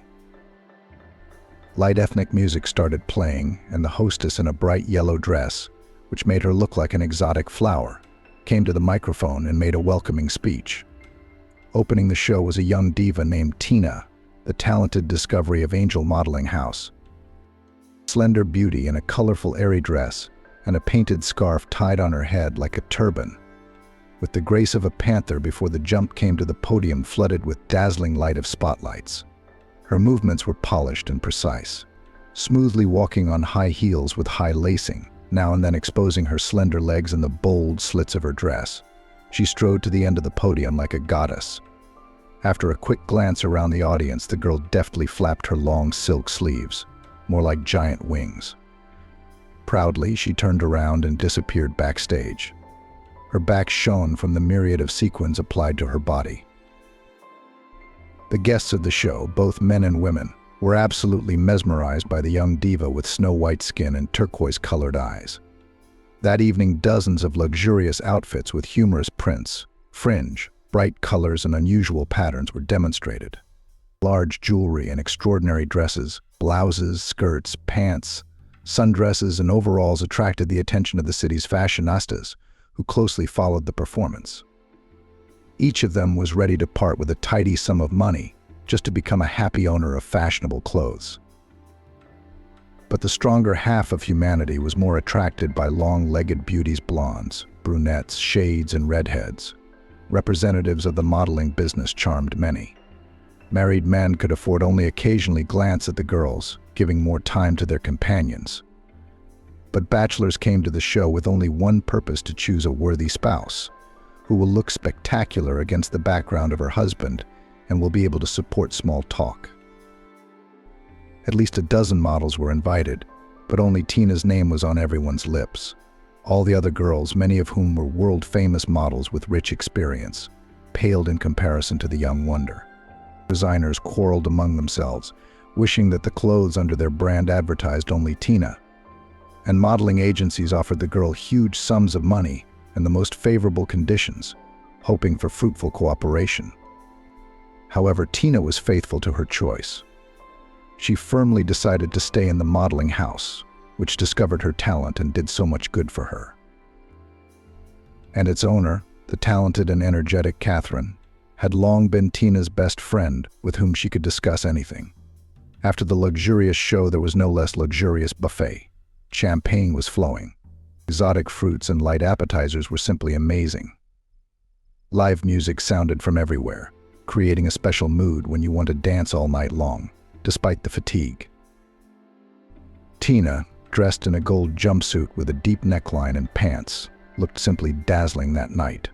Her long blonde hair was slicked back and gathered into a high ponytail. A minimum of makeup on her face only emphasized her natural beauty and young age. Ignoring the champagne, the girl allowed herself only a little fruit, remembering that even a perfect figure should be watched and kept in tone. However, she so sometimes wanted to relax and allow herself something delicious. Tina especially missed her mother's apple pies with cinnamon. At first, this magical aroma followed the girl from everywhere, and even a sip of celery smoothie was like a native taste from her childhood. Now her menu was dominated by fruits and vegetables, eggs, avocado, and fish. But she had to forget about fast food, carbonated drinks, and baked goods. But what won't you do for a successful career? Thanks to her strong character and endurance, the girl was able to quickly adapt to the new regime of the day, regular training and proper nutrition. Sometimes she still allowed herself a little dark chocolate or ice cream with salted caramel, which she simply adored. However, having allowed herself small weaknesses, Tina always returned to her former life, perfectly realizing that the right lifestyle is the key to health, vigor, and longevity. Success and universal recognition came to her overnight, but could also evaporate if she didn't put so much effort into it. In just a few months, she was able to pay for her parents to take a trip to Hawaii that they had dreamed of not too long ago, but had always put off for the sake of buying a TV, couch, or a refrigerator. To her aunt, she gave a diamond bracelet. Knowing well her love for jewelry, Tina signed up for English courses, realizing that soon she would have to travel all over the world, and a knowledge of foreign languages has never hurt anyone. Despite a rather busy schedule and constant employment, the girl was insanely happy. After all, she had such a chance to communicate with people, make acquaintances, learn new things, wear high-quality clothes, and in the future even travel the world. At the same time, Tina did not become conceited. She was still the same simple, sweet, and compassionate girl. She donated part of her royalties to an orphanage and a shelter for homeless animals. The thought that she could now help those in need warmed her. However, when she randomly stumbled upon the same children's play set of building materials, which she brought with her to Los Angeles as a talisman, a slight sadness came over her. After all, she had had her hand raised to give up a childhood dream. After chatting with people for a while, Tina stepped aside to do a little dance, swaying from side to side. She closed her eyes and imagined herself on a deserted island, where the sound of the surf delighted her ears and the hot sand beckoned her to throw off her uncomfortable shoes. During the dreamy moments, Tina did not notice that someone approached her from behind, and a powerful male hand touched her waist, turning her around. The illusion of an island paradise shattered into pieces, and the indignant beauty prepared to fight back against the scoundrel, who had clearly allowed himself too much. Turning to the man and meeting the tender gaze of his eyes, Tina realized she was lost. Angry words froze in her chest. A tall man in a black tuxedo firmly took hold of her thoughts. "Let me ask you to dance, beautiful stranger," the man of her dreams said in a low velvet voice. Tina nodded in response, forgetting that she could speak. The man grinned, realizing the effect his presence had on the girl. He took the small hand in his own and led her away from the other dancing couples. A few minutes in his arms seemed like an eternity to her. When the song ended and the man removed his hands from his partner's slim waist, Tina felt disappointment. She wanted the pleasure she felt around this stranger to last as long as possible. Touching his lips to her arm, the man thanked her for the dance and suddenly disappeared, Just as he appeared, the tart scent of his woody perfume lingered in the air. Tina, who was in a state of euphoria, was soon found by her friend Catherine. The red-haired American in a cool scarlet suit confidently approached the girl and spoke in plain English. "Reporting to my ward. Tina, what are you doing here? All alone. You know it's not safe. There's champagne flowing in this house. Anything could happen. There are so many men around. And you're a beautiful girl. You shouldn't have been so far away from me, should you?" "Catherine, I'm 18 years old and I'm not a child," replied Tina rather harshly. But when she saw that her friend was upset, she changed her anger into mercy. "You yourself insisted that I take self-defense courses. Don't worry about me, I just did a little dance. I'm fine, aren't I? You don't know what I've learned." The American girl started talking. "I'm whispering the latest gossip in your ear." "What is it this time?" "Catherine, you know I don't like gossip." "Listen to me for once. Do you know whose house this is and who organized the show?" "I bet you can't guess," Catherine said, pausing solemnly. And then continued Paul himself. "Can you imagine?" "Who is he?" the girl asked tiredly, wishing she could take off her uncomfortable stilettos as soon as possible. "What are you, a friend?" Catherine marveled. "Okay, I'm a married woman, but you should know potential suitors by sight. Paul is a very successful businessman, and he is also incredibly handsome. Women are all over him. But it's never been more than a fling." "Why would I want him like that?" Tina asked. "You don't know what prospects will open up for you, silly." "You will not always be young and pretty," said Catherine. "That's why you have to prepare the ground for your future life now. I, for example, finished my career with dignity, opened a modeling agency. And you, if you become the wife of a businessman like Paul, you can conquer the world." "I'm not interested in that," Tina replied. "I'm only going to marry for love, not convenience. I met someone today, by the way. I just don't know his name. He's an amazing dancer. And he's got this honeyed voice." "What?" "You seem to be really in love." Tina was interrupted by her friend. "Well, nothing. Live with him in a rented apartment. From paycheck to paycheck, you will lose his socks and listen to his complaints that no one loves him and does not appreciate. And that way, there's nothing left of your love. You'll be lucky if he doesn't bring home any girls." "Catherine, you're just being opinionated as usual," Tina objected. "But why are you so pessimistic?" "I'm a realist, honey," she said. "I've been through it all. I found a handsome guy, fell in love, and he just spent the money my parents sent me for school. Luckily, I was smart enough not to get pregnant by him, or my life would have gone down the drain.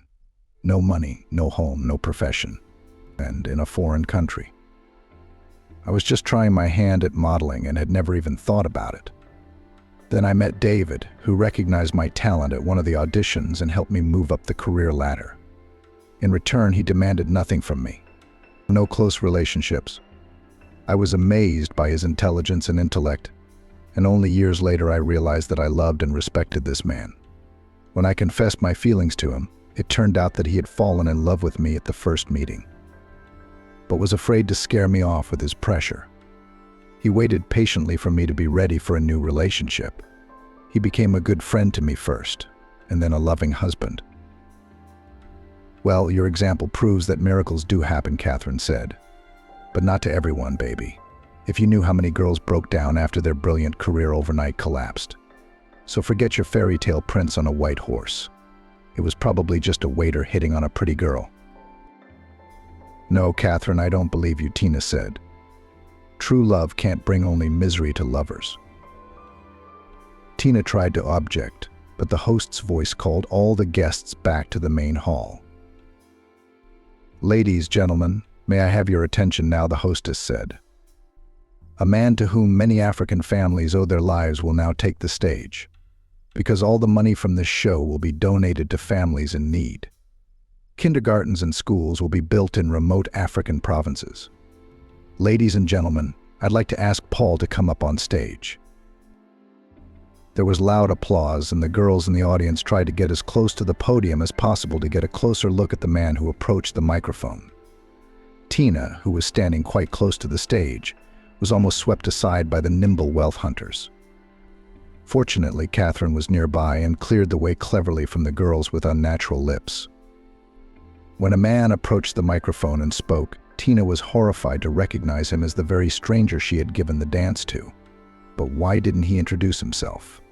This must be just some kind of game or joke, she thought, and clenched her fists with anger. Handsome, isn't he? Catherine said admiringly, admiring the man. Tina mumbled something inaudible in response and, pushing the girls aside, left the hall. She walked on, not caring what she was doing, forgetting that the uncomfortable stilettos were hurting her feet.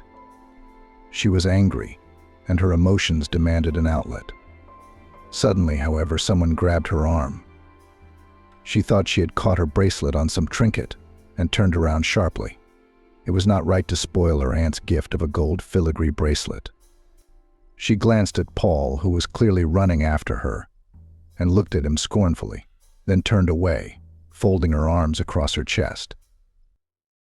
"Tina, you must have misunderstood my intentions," Paul said. "How do you know my name?" "I know the names of everyone in the show," he replied calmly. "You must be very proud of your behavior," Tina exclaimed. "You charmed a girl, then disappeared from sight without even giving your name. I can imagine you bragging to your friends that you've graduated to another model who's crazy about you." Tina shouted this in the heat of anger, not realizing she was giving herself away. "So I've charmed you, then?" the man said, smiling. "Not at all," she denied, blushing. She realized that she had said too much. "But you have just confessed your feelings to me. I'm the eldest son, but I don't have a hearing problem yet. If you let me, I'll try to explain." "Okay, you have 5 minutes," Tina agreed. "Great," said the businessman, amazed at the girl's boldness in putting conditions on him. "The thing is that I really wanted to introduce myself at once, but I was afraid that you would perceive me not as an interesting person, but only as a money bag to be used. I was too often mistaken in my choice of soulmates and friends who only wanted money and connections from me." "Do you really think I'm as empty as most of the people here?" Tina said indignantly. "No, I wouldn't run after a man just because he's rich." "I could see it in your eyes when you saw me on stage at the microphone. You looked like a furious Amazon in that moment," Paul smiled. "Please forgive me. Can I ever hope to be friends with you? But don't be silent, please. I see that you are still angry. How can I make amends?" "Don't ever lie to me again, Paul. More than anything else in the world, I can't stand lying," replied Tina in a serious voice. "I'd like to get to know you better. Let's meet in the park next weekend." "I'd love to," Paul replied. "I won't hide my feelings from you. I like you very much. You're like a ray of sunshine coming into my life." He tried to kiss her hand. "Let's not get ahead of ourselves." Tina dodged him. "I don't know you at all, and you don't know me either." But who was she trying to deceive at this moment? She had dreamed most of all of his embrace. "I don't agree with you," said Paul. "I feel as if I had known you all my life, but I don't want to frighten you with my confession." Soon they returned to the guests who were waiting for the host. Seeing the couple, who looked stunning together, cameras were clicking from all sides.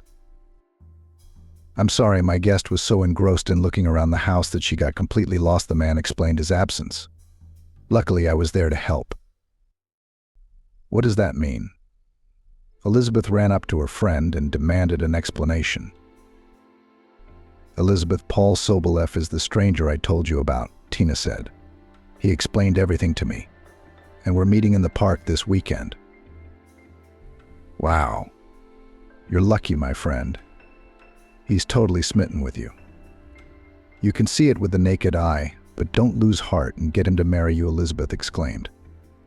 "I can just see your magnificent wedding that the Queen herself would envy."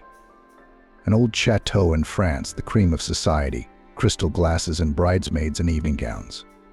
And you, my dear, in a luxurious dress with a train, custom made by the best designer. Oh, your imagination is running wild, isn't it? Tina laughed. It's not the kind of wedding I'm dreaming of. A small, modest celebration on the ocean. I have tropical flowers in my hair. And most importantly, no shoes. Sometimes they just annoy me. You have no imagination at all, categorically declared the girlfriend, having listened to the wedding dream of Tina. When the buffet was over, Tina was happy to go home. The clock showed 2, and her aunt was already resting, having never waited for her niece.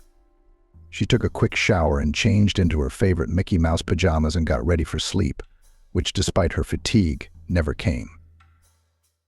Tina thought of Paul, his brown eyes and good-natured smile that had completely enchanted her. I wonder what Paul is really like, she wondered, and immediately fell into the arms of Morpheus.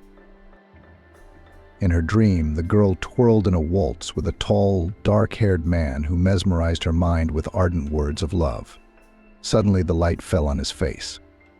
Tina recognized Paul as the dancer. He was dressed in a black shirt and matching colored pants. His eyes looked at her promisingly. There was a smile on his face that for some reason frightened Tina.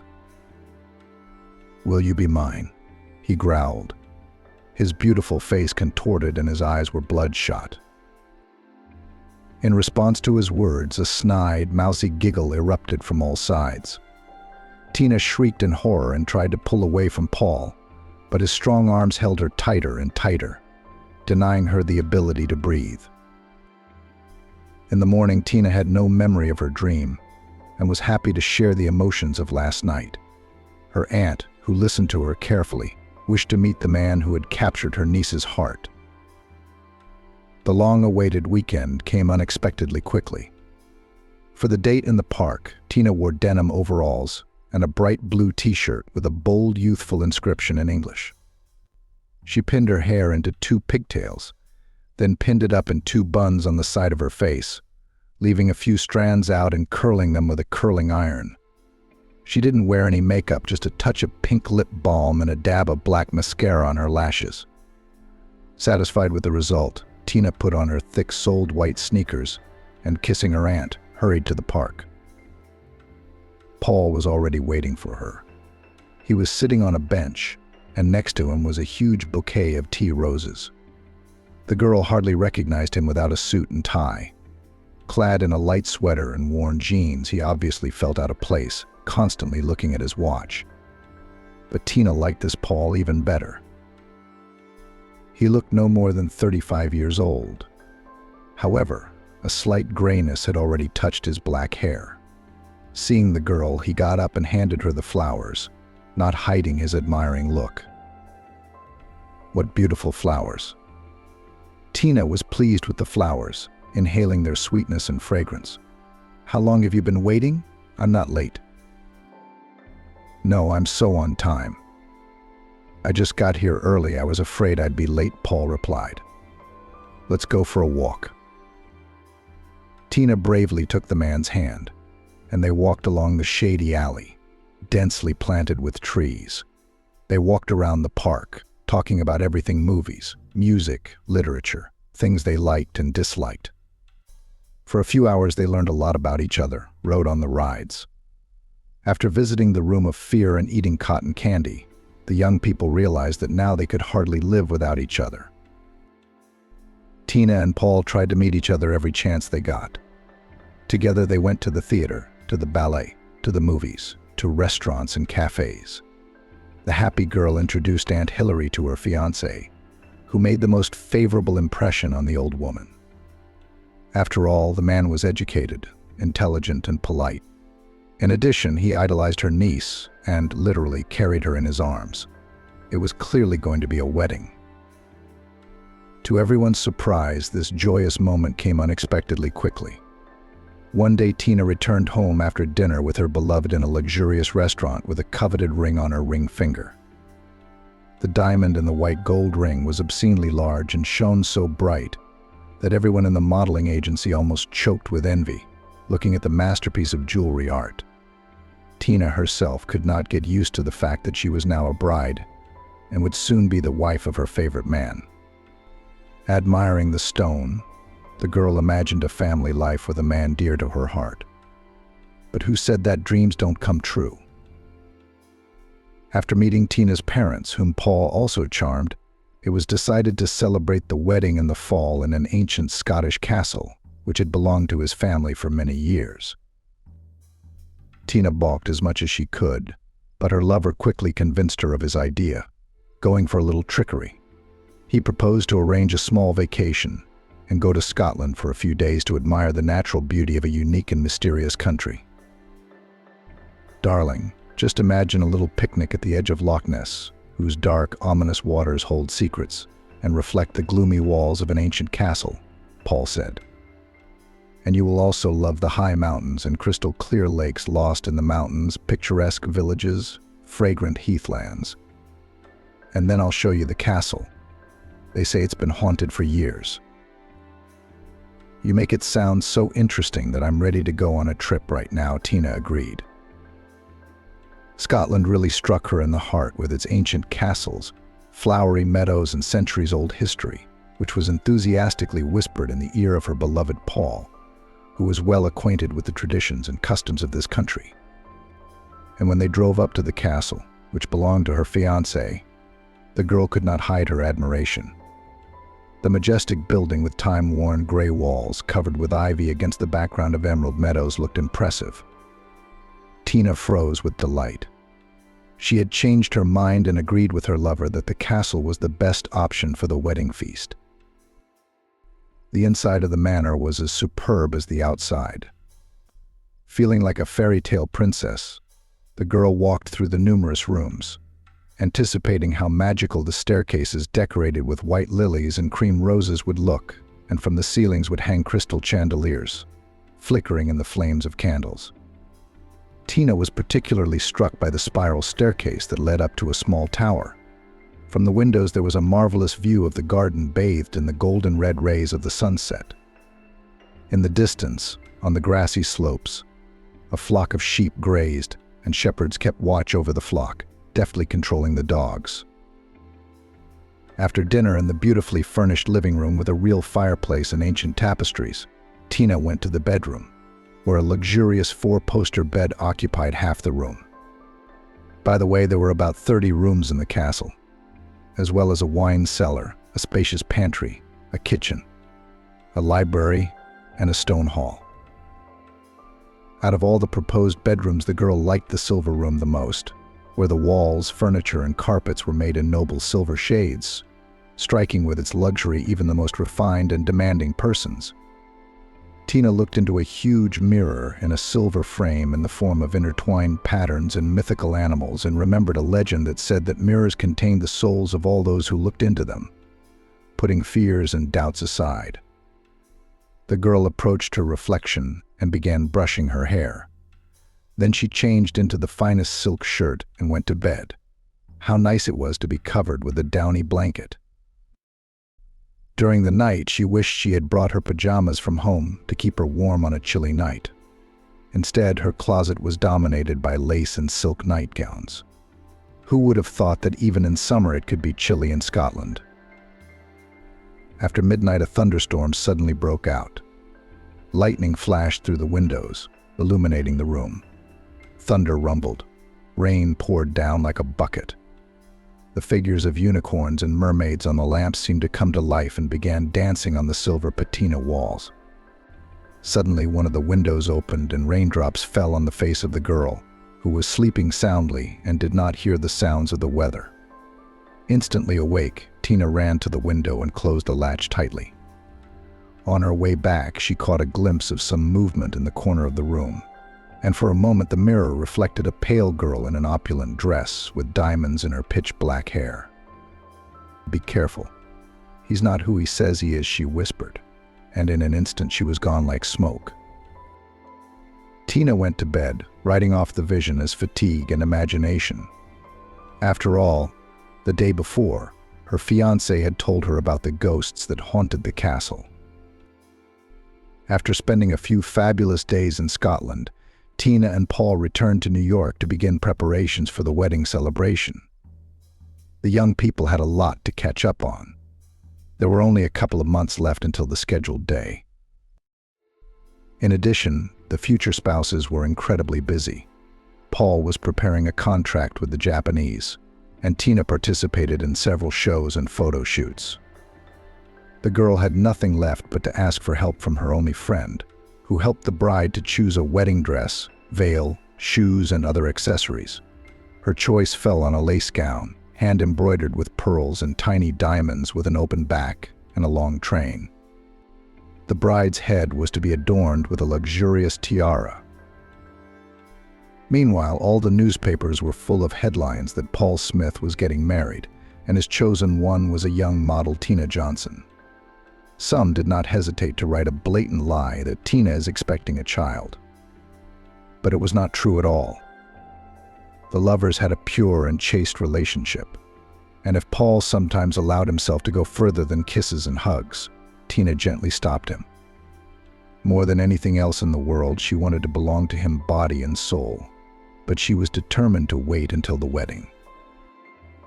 Tina herself did not notice how in the pleasant cares and wedding troubles came the most important day in her life.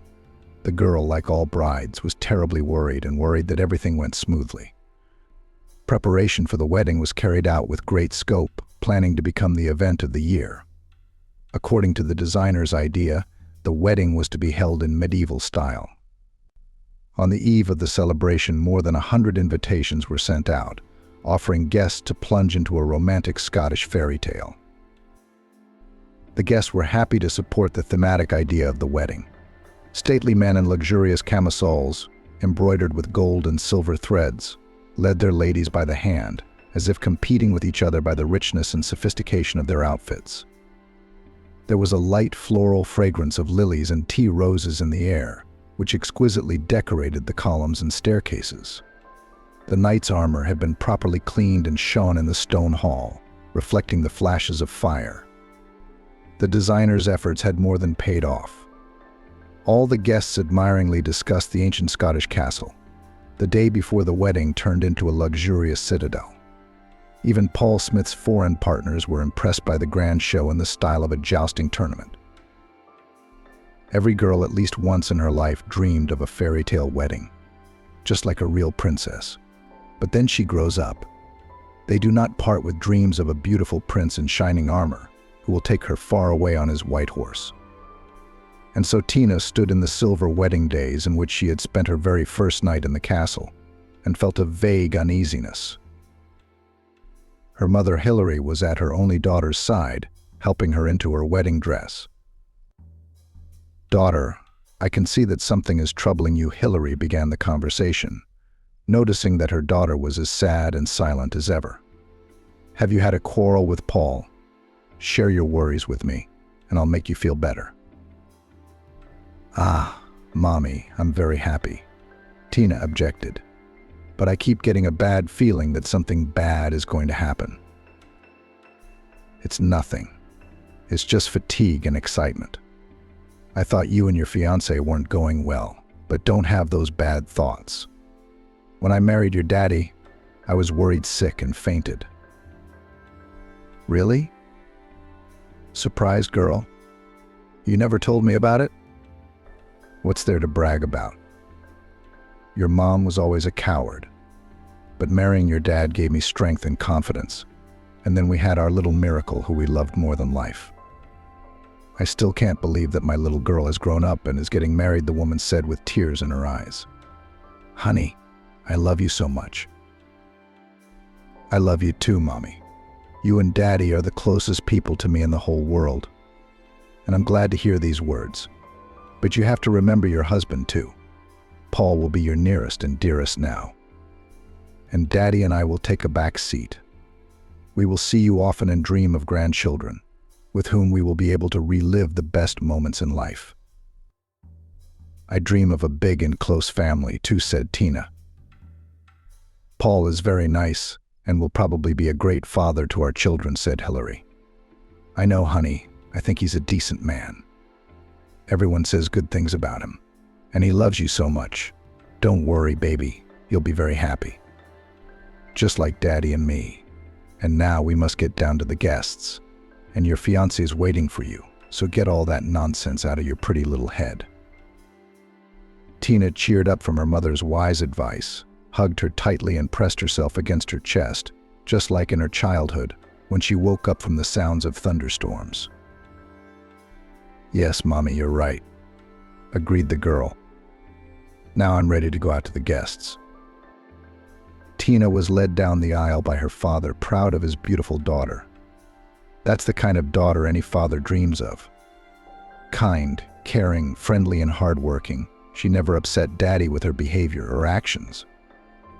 And now his girl finally and irrevocably entered adulthood. Barely holding back tears, Stephen walked the bride down the aisle, handing her main treasure to Paul, the groom. Paul, not holding back his admiration, looked at his beloved and did not notice anyone around him. Having pronounced the words of vows, the newlyweds kissed under loud applause and cheers from all sides. The guests hurried to congratulate the young people, wishing them a happy married life and beautiful, healthy children, said some. Despite all the fears of the bride, the wedding celebration went flawlessly, without quarrels, fights, or any other unpleasant incidents. At midnight, Tina and Paul left the guests and left on a private jet for their wedding trip to the Maldives. Their first wedding night, like a magical fairy tale, took place in the villa that Paul rented for their honeymoon.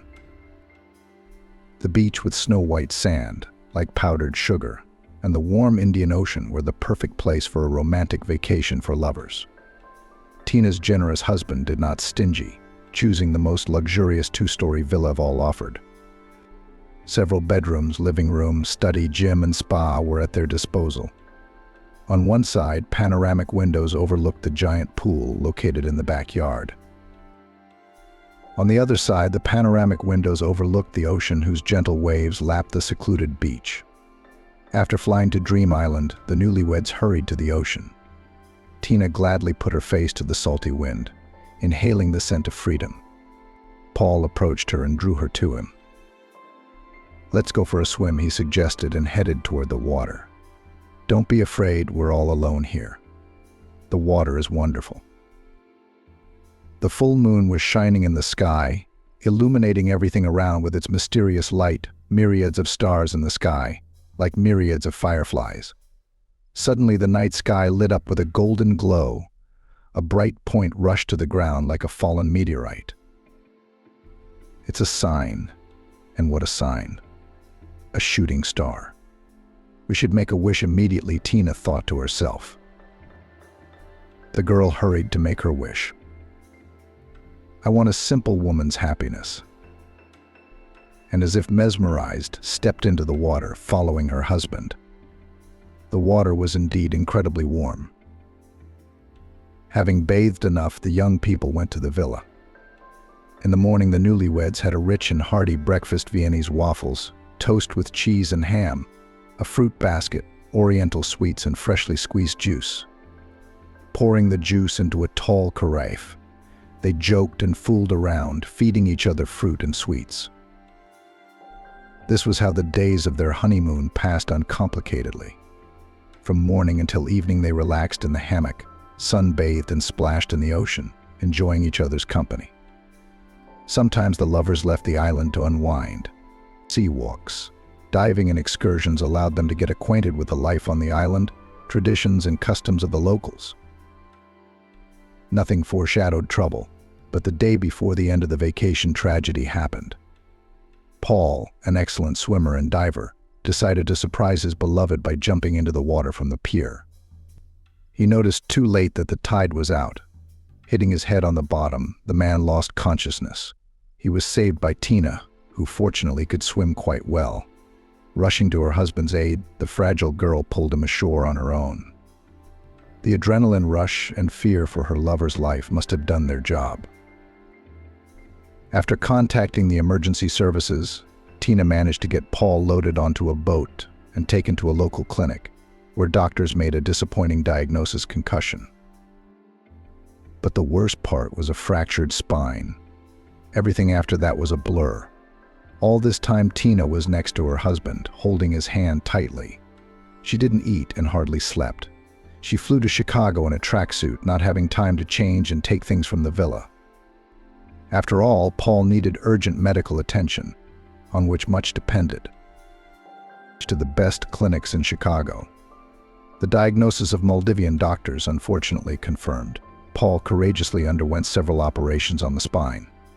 As no one else, he was supported by his wife, taking care of him and instilling faith and hope. The girl had to forget about her modeling career to always be close to her beloved.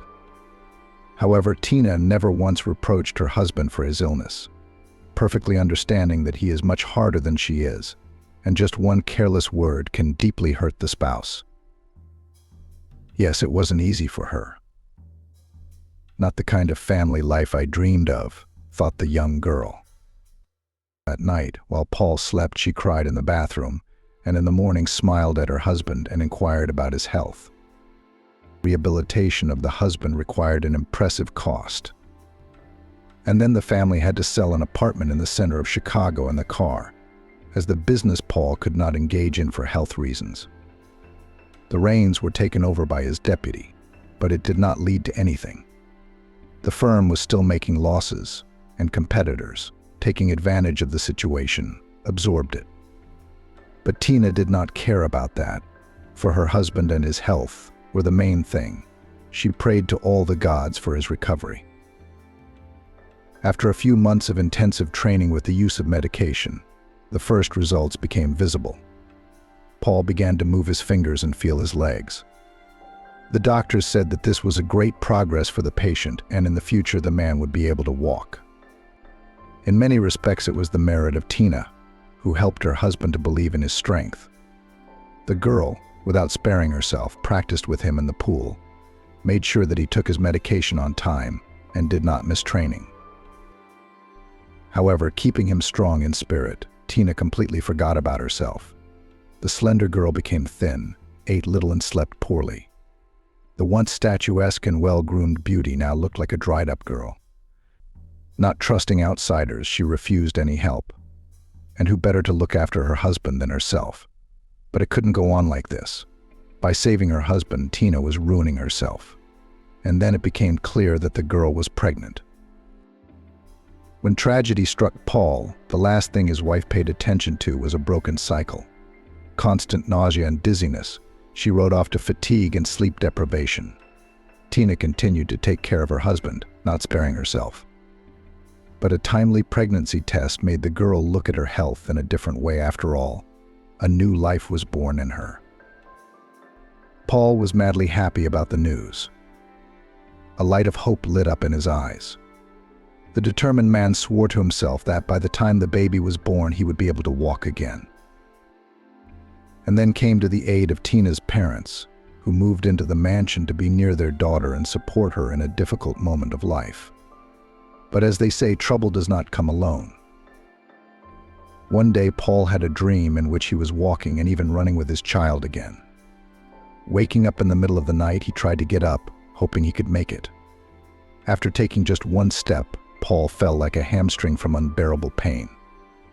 He hit a glass table, which shattered in half with a clinking sound. Lying among the shards, wounded and powerless, the man hated his weakness and helplessness. Meanwhile, Tina was upstairs. Hearing the clinking of broken glass from her husband's room, she rushed to help. The girl stumbled and carelessly rolled down the stairs. Her parents found Tina a minute later in a pool of blood. At the hospital, it turned out that she got off lightly, miraculously having broken nothing. The baby, strangely enough, was fine. At the girl's request, she was discharged, although the doctors insisted on hospitalization. But Tina was in a hurry to see her husband, and without hesitation, signed a refusal of hospitalization. During the night, she started bleeding, and the girl lost the baby. From that moment in their family came a black streak. Once happy spouses stopped talking to each other. At the same time, everyone blamed themselves Paul for trying to get up early, and Tina could not forgive herself for her own carelessness and refusal of medical supervision. But time heals wounds. A year and a half later, Paul was already moving on crutches, then with a cane, and then began to walk on his own, occasionally holding onto the walls. Tina tried to return to the modeling business, but it turned out that everyone forgot about her.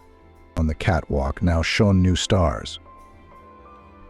In dire need of money, Tina took any job starring in dubious commercials and photo shoots.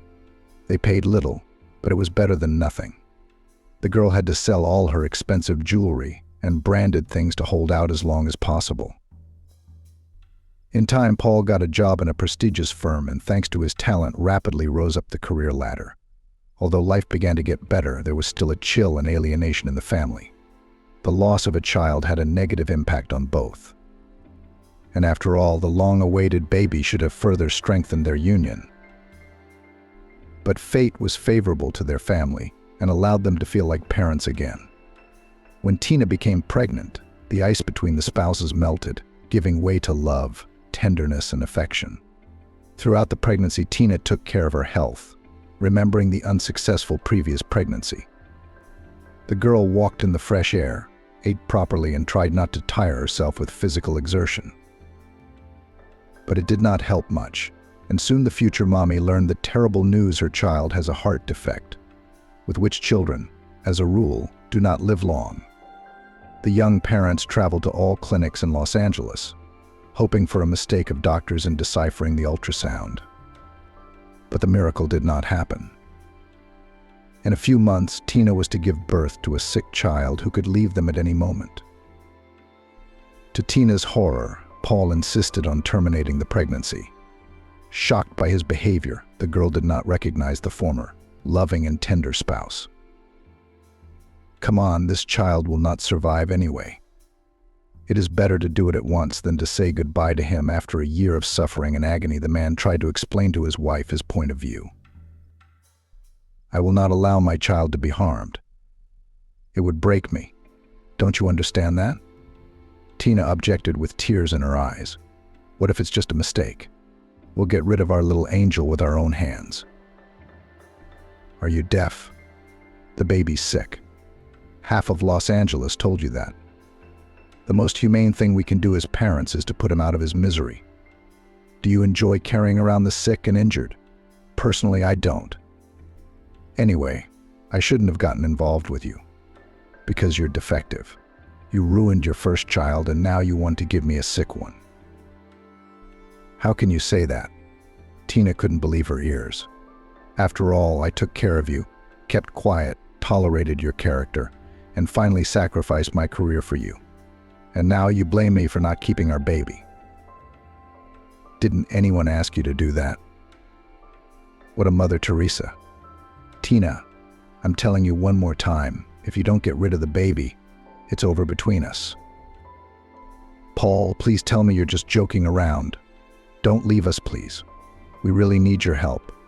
The doctors say a heart defect isn't a cure. If we operate, the baby has a good chance of living a full life."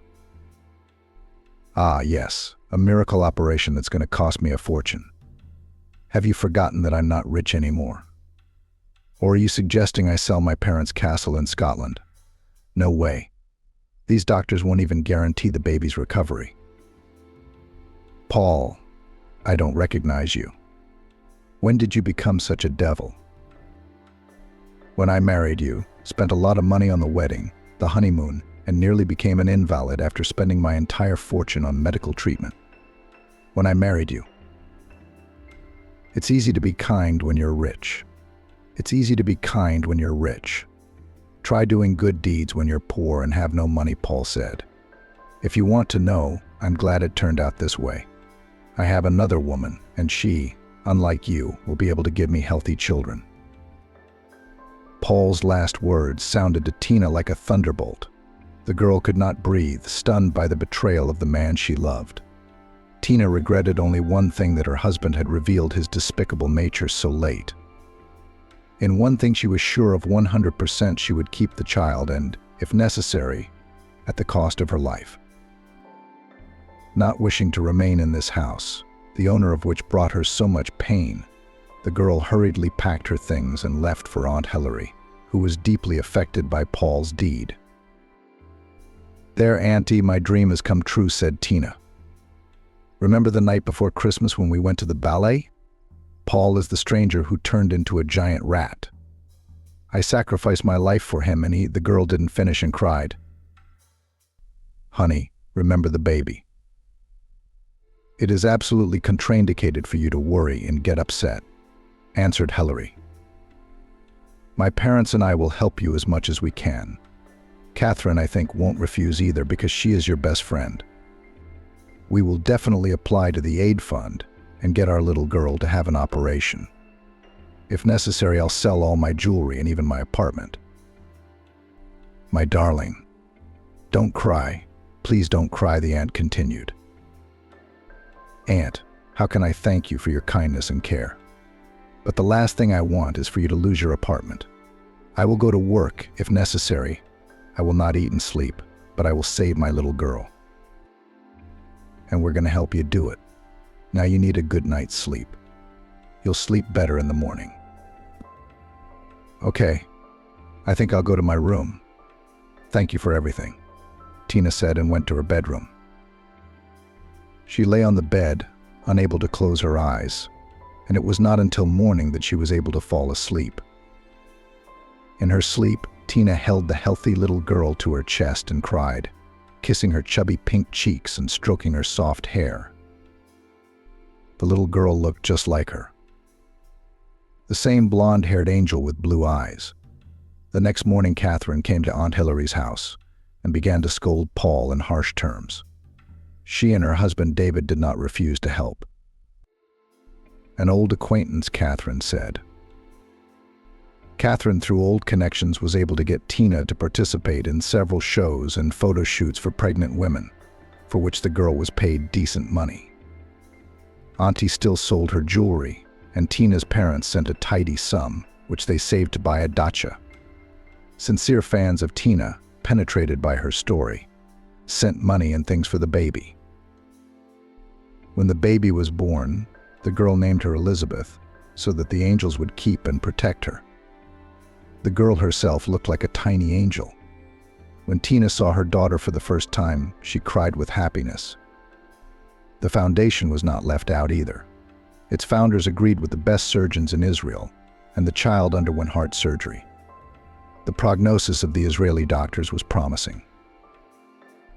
Little Elizabeth grew up to the joy of her mother, grandparents, and a completely ordinary child.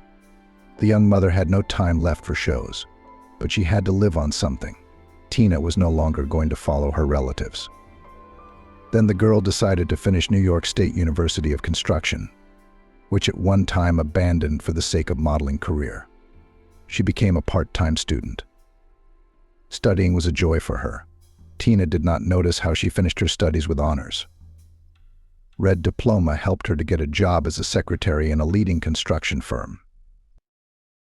Pretty girl with a pleasant smile at first sight won the heart of the director of the company, Robin. However, Tina immediately made it clear to the man that she is only interested in work and nothing more. Over time, she was able to move up the career ladder, proving to everyone that she has not only a pretty appearance but also an analytical mind. Approaching creatively to the fulfillment of tasks and assignments, the girl always handed over objects on time, while not allowing the presence of errors or negligence in her subordinates.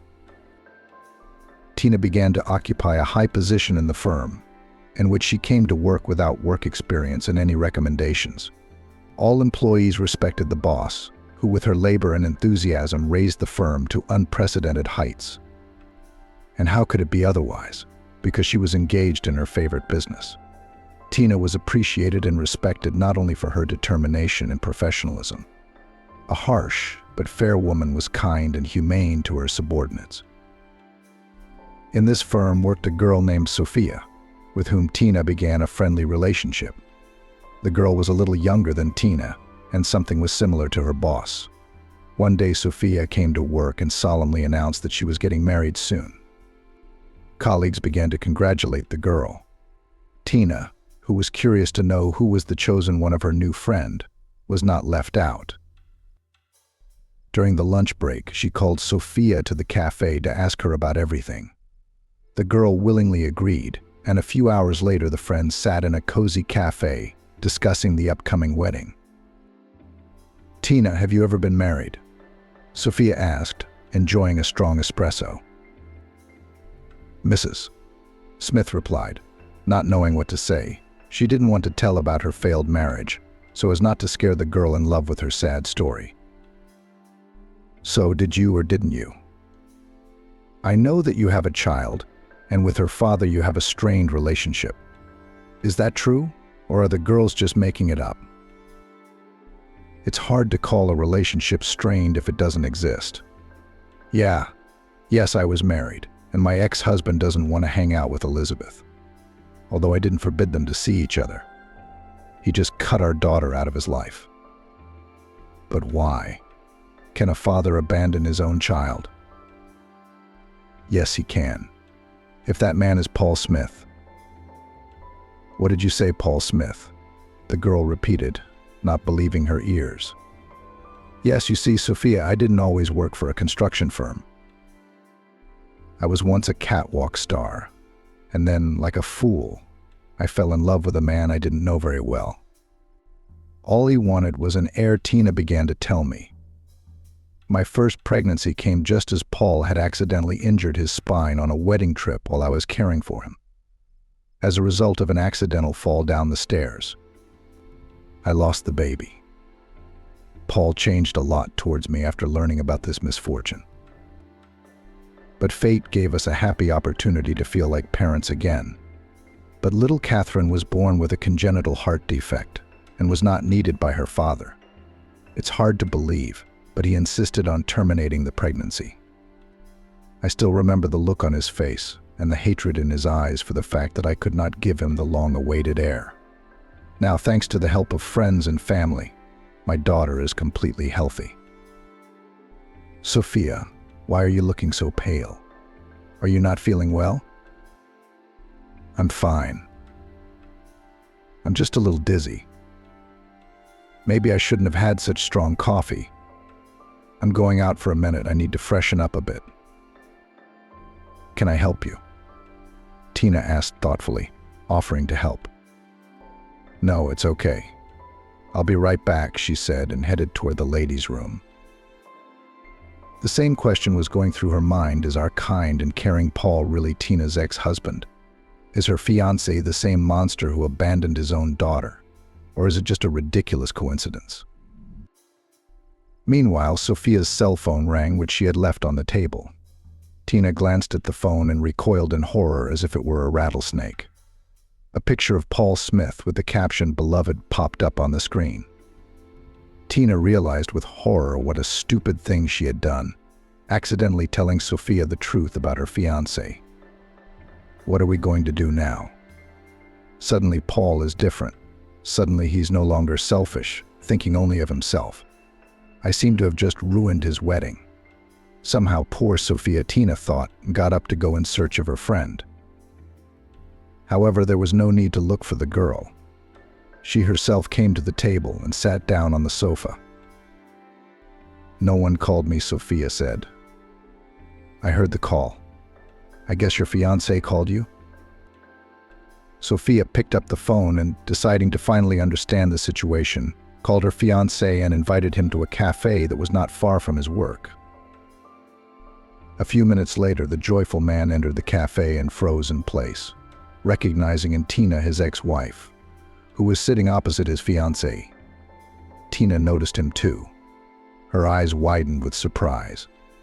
Life had taken its toll on Paul over the years. He was not old, but he was still irresistible.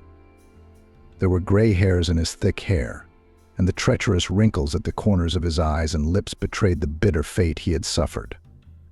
He regretted his harsh words 100 times and longed to get in touch with his only daughter, Catherine. But he was ashamed to appear in front of Tina, who even now looked at him contemptuously. She, unlike him, had not changed a bit, still as slender and beautiful. "Paul, you're just in time. Have a seat and meet my friend. Does she remind you of anyone? Or maybe she reminds you of your ex-wife who gave you the baby you gave up. When were you going to tell me about this? At the wedding or after? How can I trust you after everything that has happened?" Sophia asked with pain in her voice. I knew revenge was a dish to be served cold, but I never thought you'd ruin my life, which was just starting to get better. Do you really hate me that much?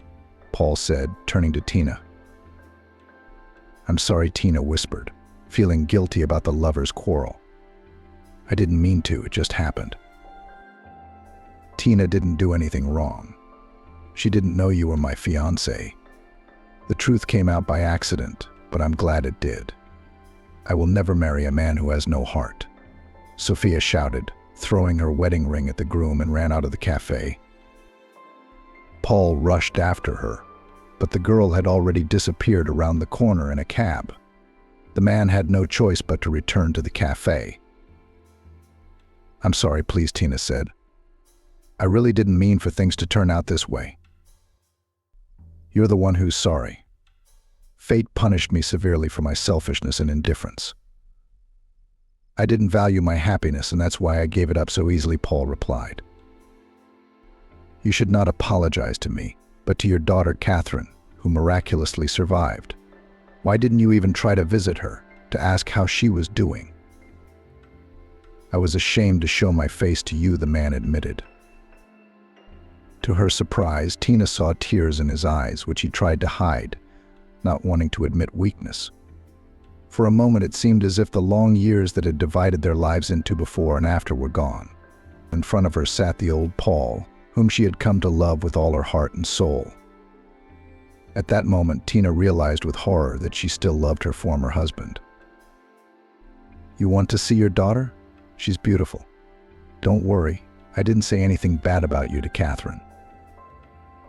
Neither did her mother. If you can, forgive me. I'm very guilty before you, whispered Paul, touching her hand.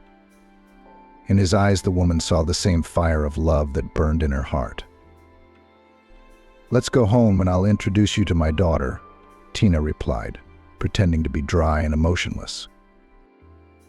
At home, they were greeted by a blonde, angelic girl with a stuffed rabbit in her arms.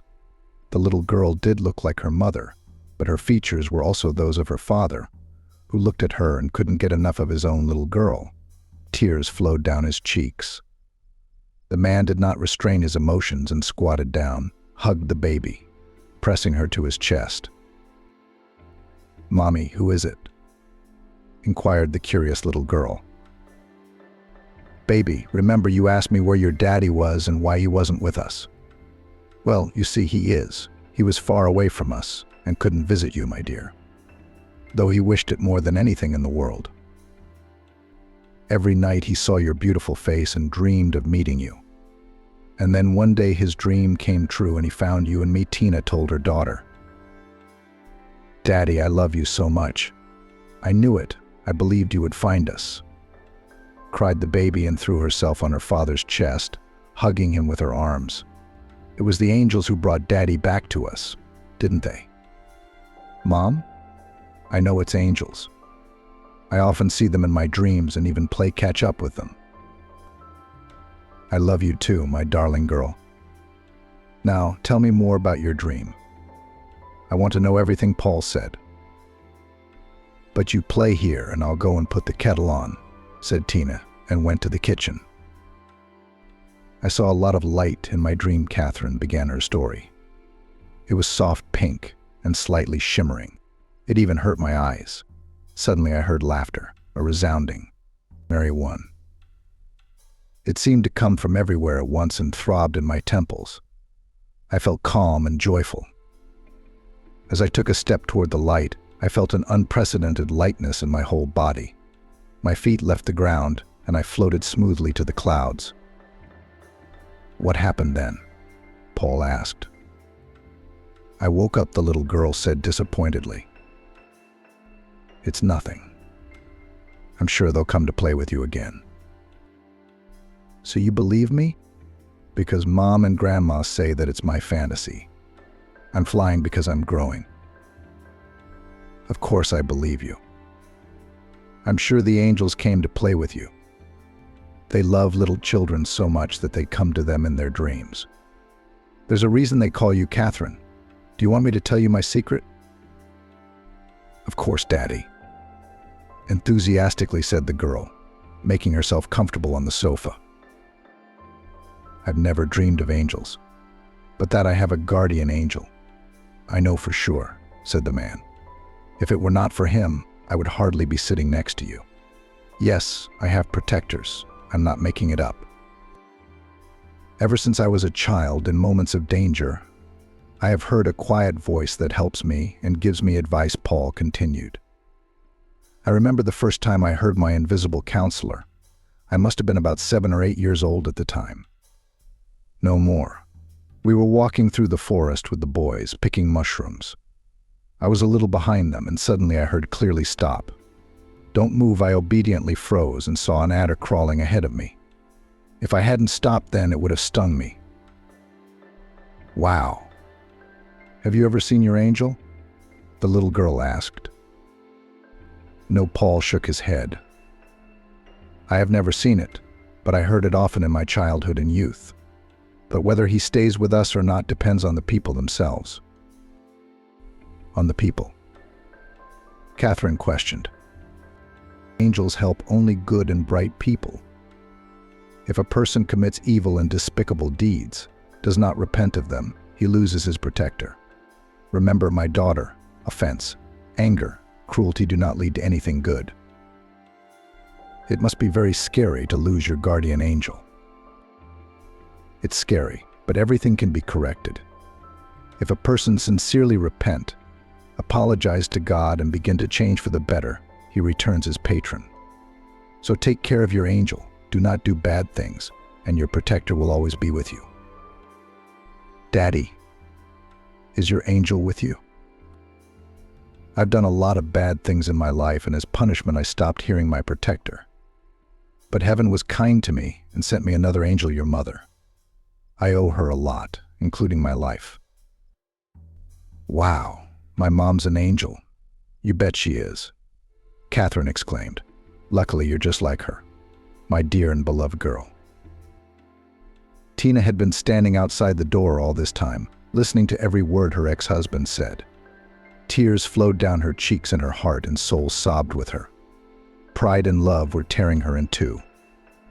But true love always wins, breaking down any barriers that people sometimes erect between themselves knowingly. The strong walls between Paul and Tina crumbled, and they realized that they could not live without each other. And their hearts were joined by a real angel, their little daughter, with a bright, kind soul. When Paul saw Tina crying in the doorway, he approached her and gently wiped her tears. Tina, be my angel. Till death do us part, said the man. The girl said nothing. And what was the point of words when two loving hearts, having overcome all the obstacles imposed by the villainous fate, united again? Catherine looked at the happy parents and realized that the angel really exists. After all, they returned her daddy, who will now forever be close to his little girl, who desperately needed a father.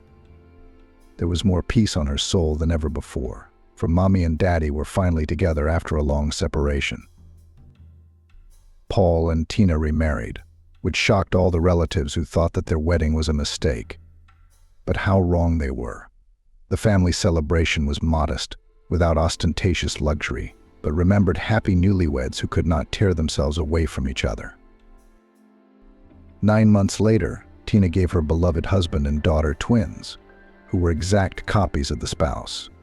Years passed, their common children grew up, had their own families, and gave them long-awaited grandchildren. However, Paul still did not take his wife in love and tender look, affectionately calling her no other than my angel.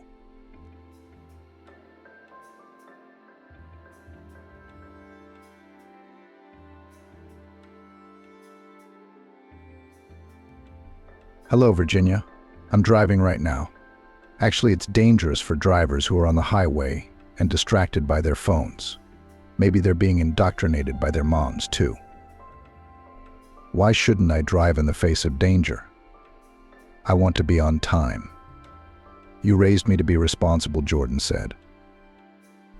Mommy, I'm not laughing. I listened to you and I heard you. I'll call you Sunday night, okay? Say hello to your father. Bye, kisses. Ending the call, Jordan couldn't hold back a wide smile, satisfied, slightly patronizing. Mom, she doesn't change, she's methodical, and her Jordan's tenacity in pursuing her goal is exactly what he inherited from her.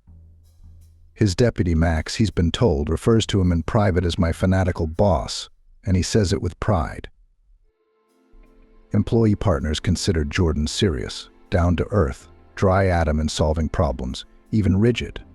No one doubted that was logical. And what else could a village boy from the Archangelsk backwoods, born in the family of a forestry farm driver and a village accountant, be like? And by the age of 35, he had managed to turn into the owner of a large and quite successful wholesale company in St. Petersburg? Jordan traded fish and seafood, supplied stores, restaurants, and small wholesale warehouses in his native village. That's what they called him, Jordan the wholesaler. Jordan had to visit his hometown often. And no amount of busyness would have been an excuse to himself if he hadn't visited his own for a couple of months. It wasn't that he missed the country life, it didn't appeal to him at all.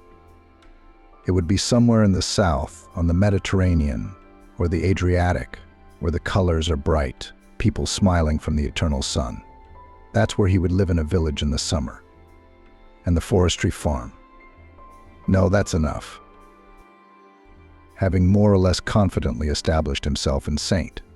Petersburg, starting to get on his feet, he immediately began to persuade his parents to move in with him. I'll buy you an apartment not far from me, so that in case of anything to help promptly, he said. I know that you helped us, his father grinned, not without pride. But I've lived here all my life. Jordan neighbors, friends, fishing, hunting, mushrooming, all here. I'll find something to do here every day when I retire, Harold said. Think about it. Can you imagine me in the city? I'm not used to theaters and museums. I'm not interested. There are no friends there. No one to go fishing or to the bathhouse with. I've never lived in an apartment there, and I don't want to start. I need my own house, my own yard to get out. And here's this walled forest, a bathhouse by the woods, which I cut down myself. Am I just going to leave it all like this? I'm running away. You have to live in a house, or it will quickly deteriorate if it stands like a summer house. You've started to earn money.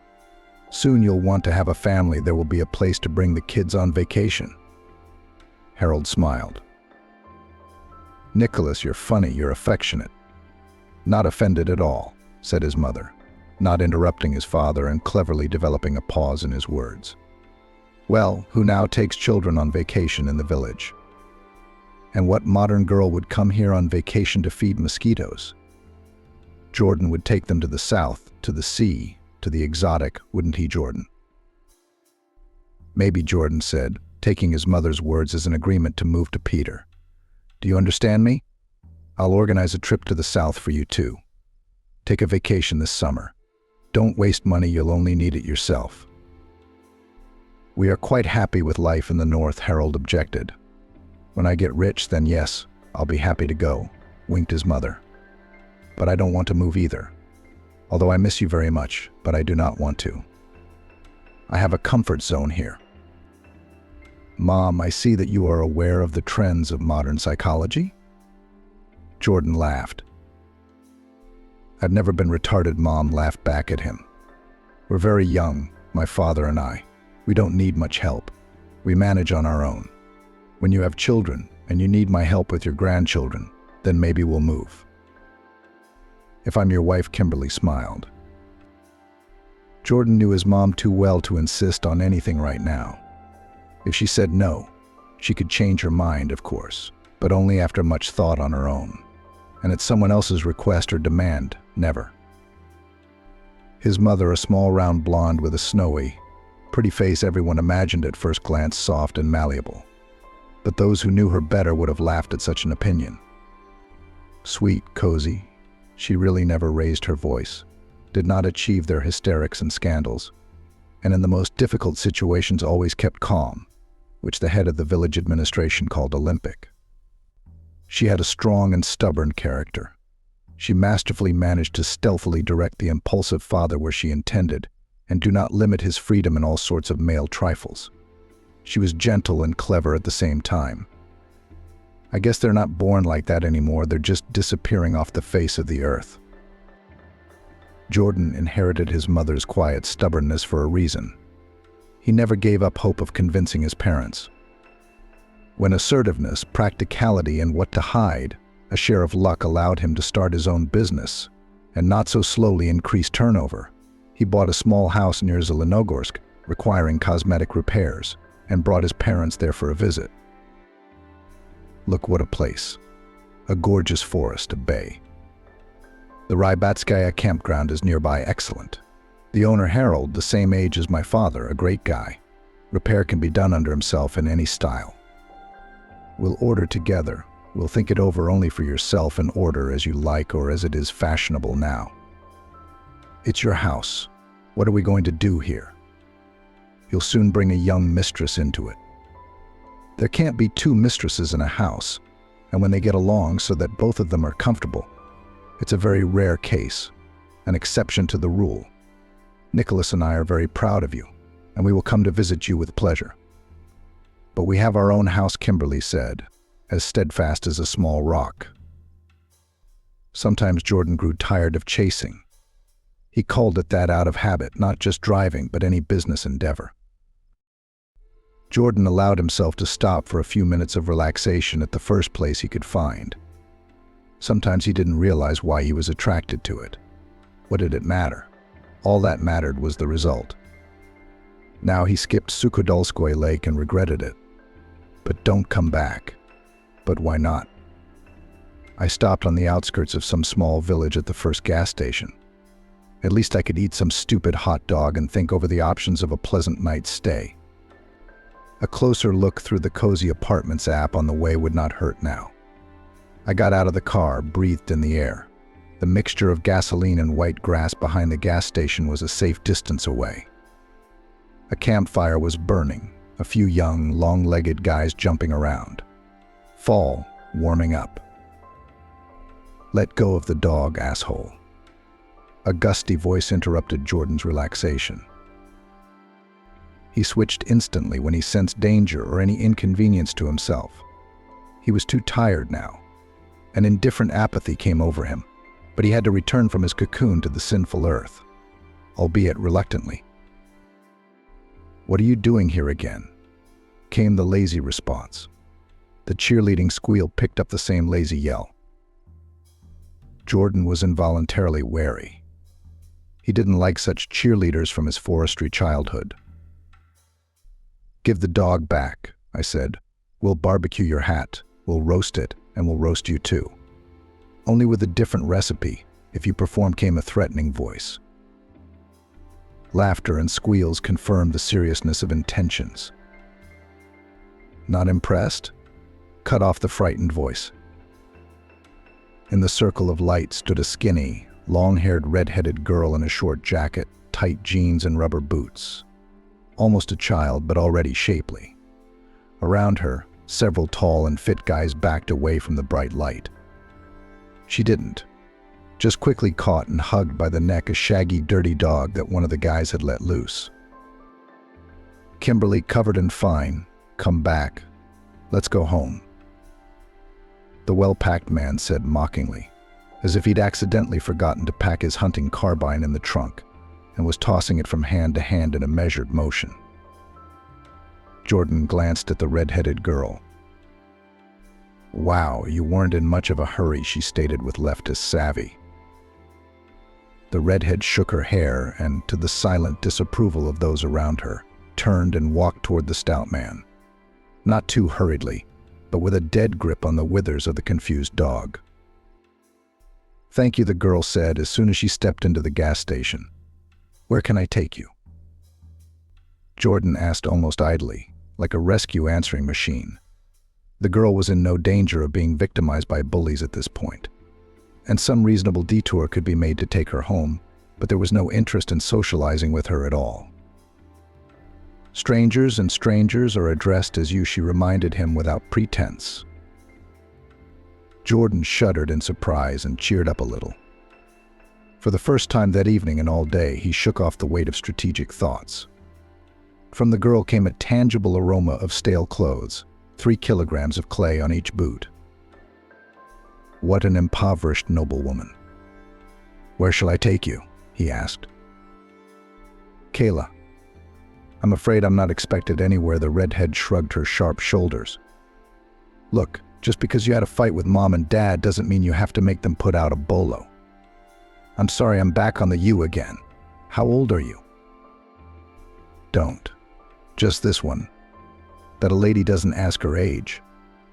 Jordan was surprised, although I wouldn't be surprised by such an answer. "No, I'm fine with that," he said calmly. "A girl. I'm 21, though I'm used to being mistaken for a 15-year-old. I graduated from college with a degree in economics and accounting, like my mom told me to. I was even going to look for a job in my major. Just like my mom said. Let her rest in peace. I feel sorry for her. She just didn't consult me when she married that asshole she trusts more than me.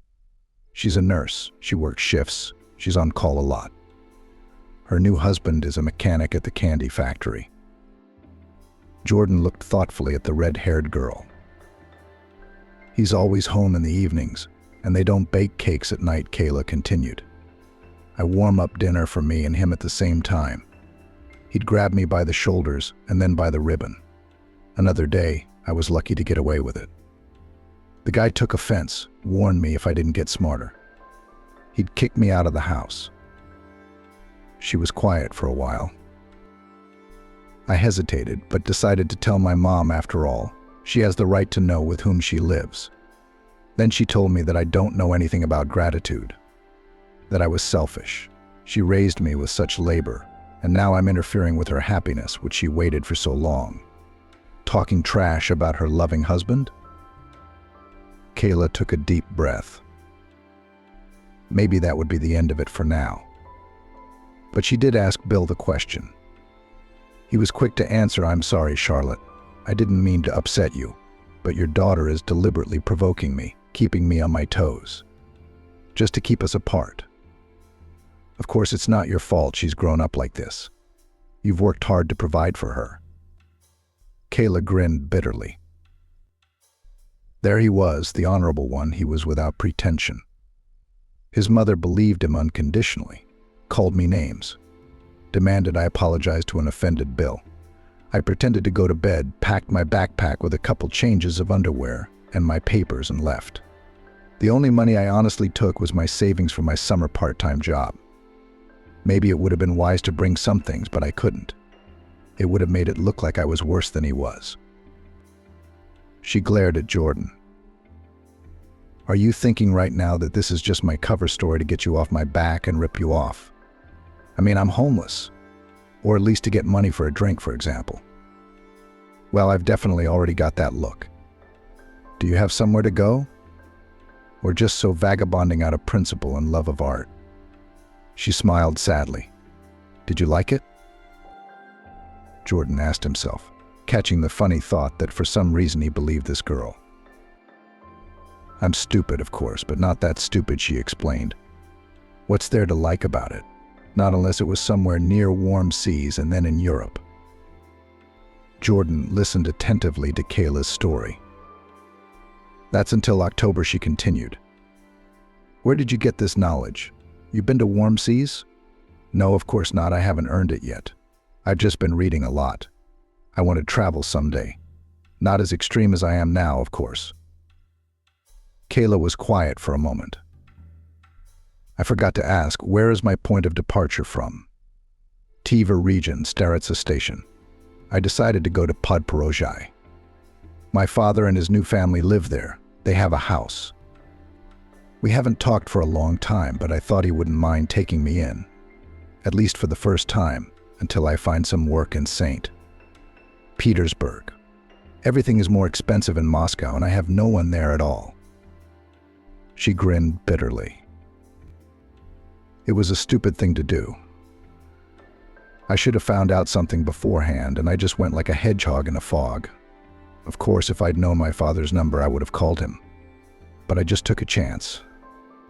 There is a house. My father is not here. He works on a rotational basis in the far north.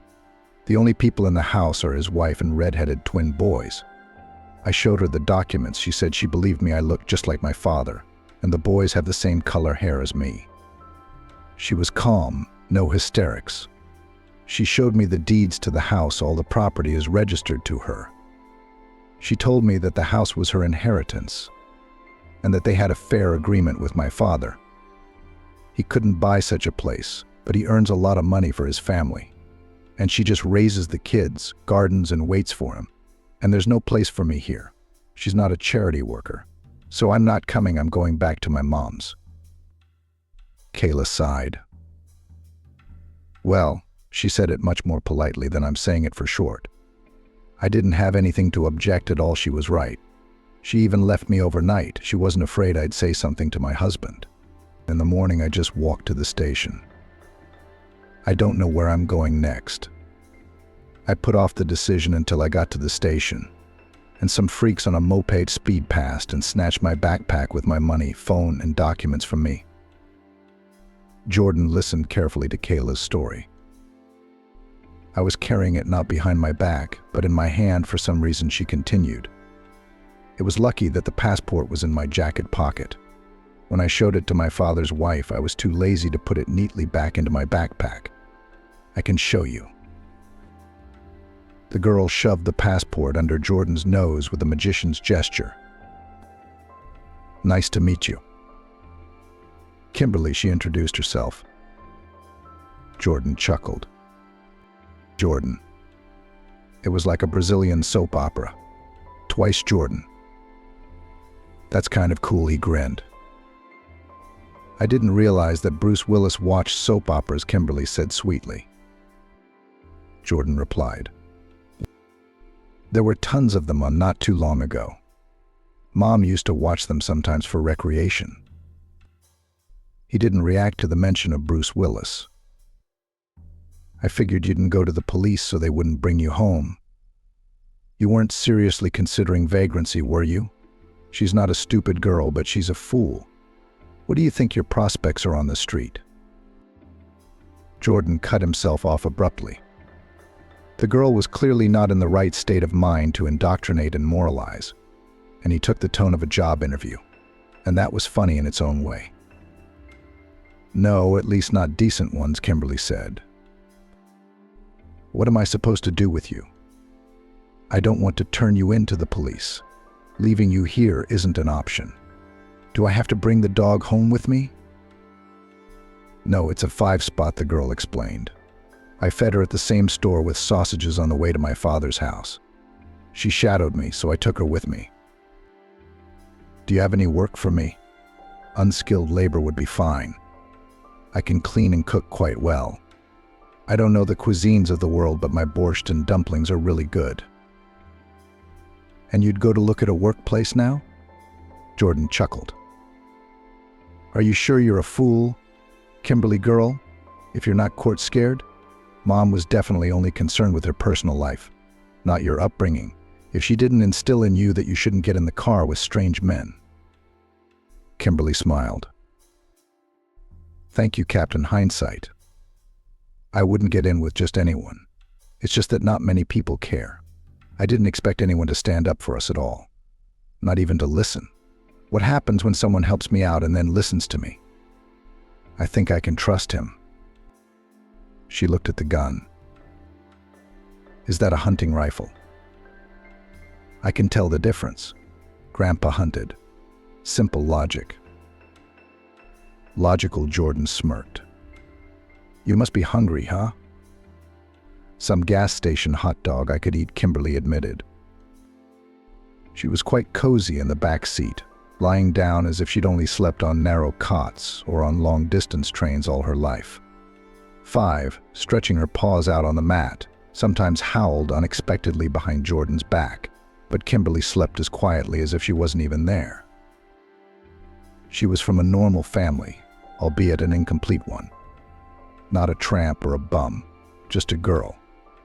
Jordan was sure of it. He hadn't grown up at court himself. For 6 months now, he'd been thinking of hiring a housekeeper and putting her in the empty guest house. He didn't like big company in the house, so the guest house was empty, Everything you need to live there, and what you don't have, you can get in the main house. Most likely as an accountant, Kimberly is a rural college graduate. As an au pair, she's a good fit. It is unlikely that the candidates recommended by the housekeeper hiring agency will be fundamentally better.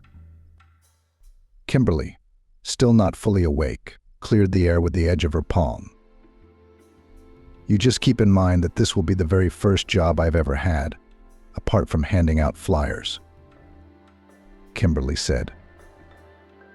And that's not to say that I'm entitled to any understanding or leniency, but that I have to chew everything in detail on a daily basis. And duties weekly, different little things for your own convenience, so that I do not have the slightest in front of my eyes and do not ask stupid questions. The more detailed the instruction, the better the result will be. Are you a sensible girl at times? Jordan snorted. It just seems that way, Kimberly reassured him. I just don't like trouble. Okay, I'm convinced. I'll come up with detailed instructions for you, Jordan assured her. I'll pay you what the market average is. Unless, of course, you disguise your duties. No way. A job's a job. Thank you. Are you really going to help me out? Even if you save me, you won't regret it. I'm responsible when you really have something to do. For some reason, Jordan expected that now she'd become more animated and start talking nonstop, spilling facts from her life. But she stared silently out the window, and after about 10 minutes she fell asleep again. How many kilometers did she walk during the past day? Interesting. Kimberly lived and worked for the second month in a bright, almost always empty house near Pittsburgh, surrounded by deep, spacious forest, where she had managed to collect so many mushrooms that she even dried and froze a solid bunch for the winter.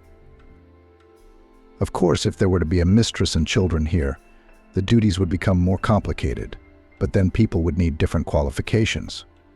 For now, Kimberly would do just fine. She'd given her employer fair warning that she'd try to change her life at the first opportunity. If he wanted to hire a real, permanent, and reliable housekeeper who would seriously get into the running of his house and garden housekeeping, it certainly wouldn't be Kimberly. But Jordan was liking everything so far. He hadn't picked on anything at all, had never once expressed a shadow of dissatisfaction with the female order. But he wasn't really happy about it either. Good, Jordan said, smiling fluently when he came back from the office or wherever. That's fine. At least she doesn't yell and demand to turn inside out of her own skin for her pennies. You're lucky. At least you have an adequate employer. Her friend Amelie was happy for Kimberly. No sooner had Kimberly agreed to live in Jordan's homestead guest house and run his simple household in the large main house than he immediately gave her a smartphone for work-related purposes, which could be used for personal use as well. Kimberly held out her doubts and sought out a couple of her closest friends on social media, the only ones she wanted to share her journey, adventure, and unexpected employment with. Amelie and Monica were offended that she disappeared without warning, and Paprikala endlessly on the theme, "Hello, dear Cinderella, right you loser sisters," but only for appearances in order. They got tired of it very quickly. And the correspondence on the second day took the form of a usual conversation of old friends from the first grade. After thinking up a safe speech, the girls went to Kimberly's wife and mother, where they found out that she was not wanted. Bill said that winter was coming soon and the daughter herself would materialize on the doorstep as soon as she was cold enough to live on some girlfriend in the country. That's what she and her mother thought, that Kimberly lived somewhere in the neighborhood. But they weren't going to look and check.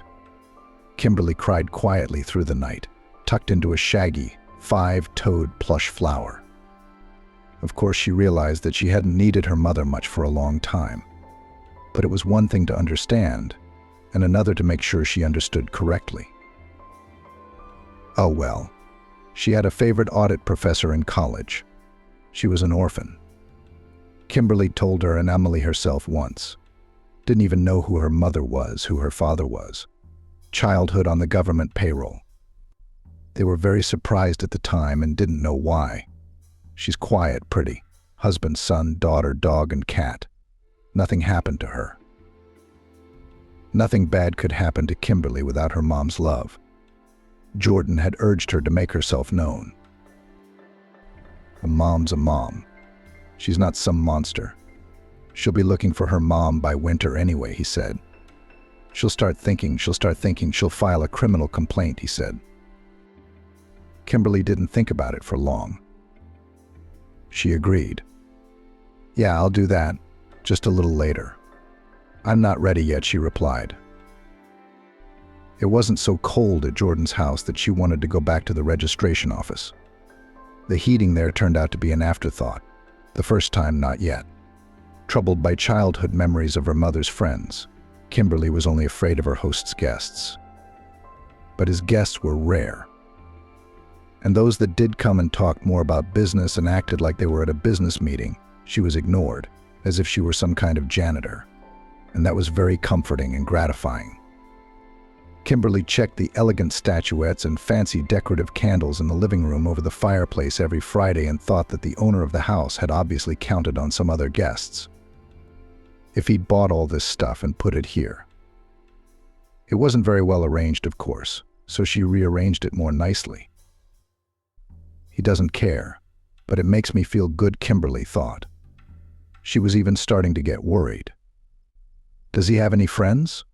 No, those smiling, smooth-talking, or conversely reserved, wary business associates, but just friends who would call him Jordan and talk to him about something ordinary and interesting only to them.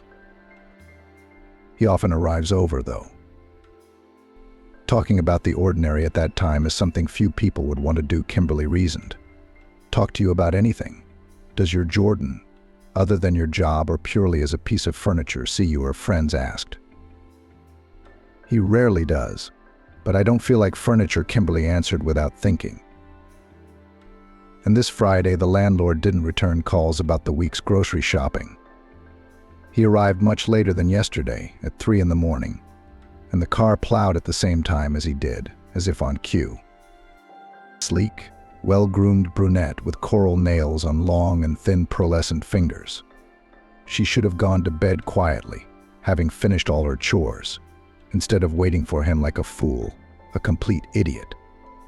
She couldn't think of anything but the most common option. Kimberly berated herself for her miscalculation, but even more so for being so unpleasant about a surprise that she actually should be indifferent about the important visitors. Jordan usually called ahead of time and gave some specific orders, and these guests were completely unexpected. She didn't say anything back to Kimberly, just slid a blank stare at the greeting, like the girl with the paddle in the old park. Good. To Kimberly, that meant it was okay to act the same way. She hummed cozily and dissolved into the book. At least she could be sure that no one would bother her in her room until morning. She came home silently, as if she might wake someone there, and prepared to quietly take a bath and go to bed. If the dream hadn't been shaken up by the phone ringing unexpectedly. Kimberly didn't want to pick it up, but he insisted. Kimberly, Deputy Master Max exhaled almost patiently. Well, thank God, at least you are. Are you in your room or somewhere near, Mr. Jordan? Sorry for the stupid question. His cell phone is unexpectedly disconnected at this time of day, and I need it now. I'm in my room, Kimberly replied. I know I have no right to ask you anything, especially in the middle of the night. And I wouldn't if it wasn't important. Look, I'm sorry, but there's a problem with the paperwork on the last big shipment. It just came up in the overnight shipment. So we have to do something about it. Please run if you can to the owner's house and hand Jordan's cell phone. You can reset it now and I'll call you back in 5 minutes. I can't explain to Max that Jordan's not alone. Suddenly something really global. Kimberly threw on a long, almost toe-length down jacket over her pajamas. The cocoon she'd bought with her first paycheck, dipped her feet into her athletic boots, and slipped quietly out the door. The front door of the master's house was, as usual, unlocked. Why, if the gate was locked, there was a panic alarm and video surveillance.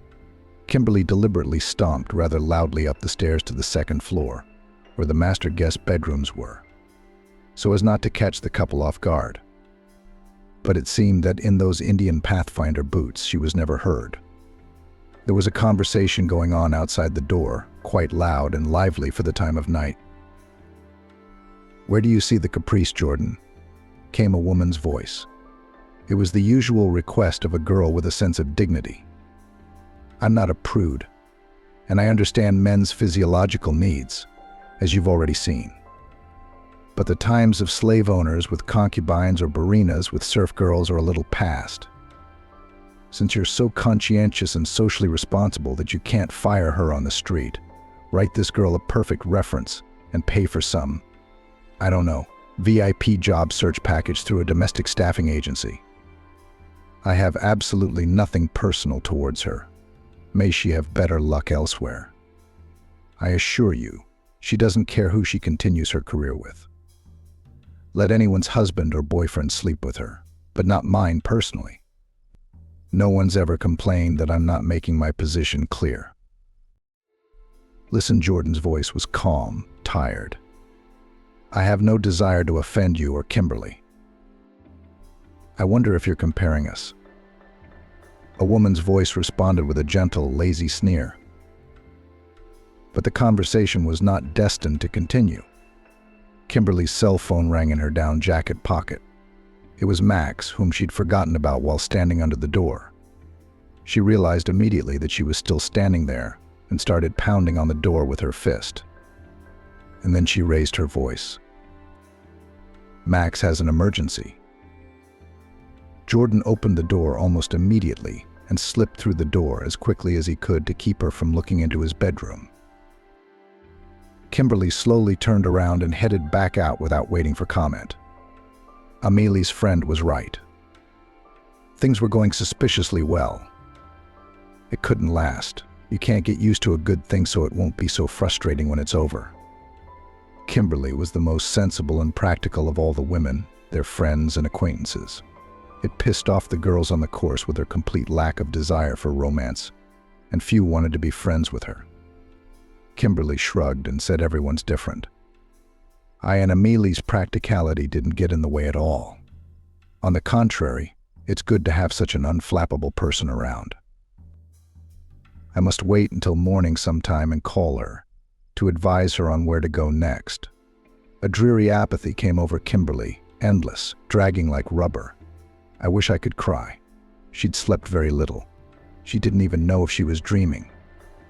She just fell out of reality sometimes, and then came back in again. At 8 o'clock in the morning, she got out of bed and made coffee on the small gas stove. Settling down at the narrow table with a cup, she looked around for her phone to dial. Only now did she remember that Jordan had her cell phone. "I've lost my mind," Kimberly complained confusedly to Piglet, who was lying at her feet with a nonchalant face. It was as if their life and living had been clearly and successfully determined once and for all. "You have me stupid." Kimberly was very supportive of short conversations with the dog, nothing superfluous, just the gist of the question. The dog's answers can be figured out by herself. It's dog nonsense, of course, but it helps to look at the problem calmly and find a solution. "Don't get too involved in this therapy," Amelie advised Kimberly almost seriously. "It's better to make some acquaintances among people." That's easy for her to say. If she had a regular job, it would be different. But here it's like living in a nature reserve, comfortable, quiet, but completely deserted. Jordan, as it turned out, had never had any housekeepers or domestic helpers before. At least he'd had a cook come in. "Kimberly, I'm not really a foodie," Jordan explained carefully, neither offended nor angry at the question. "You see, I often come home at night, have business lunches during the day, and go to a restaurant with my partners in the evening. Quite often have to dine out. For other occasions, there is delivery.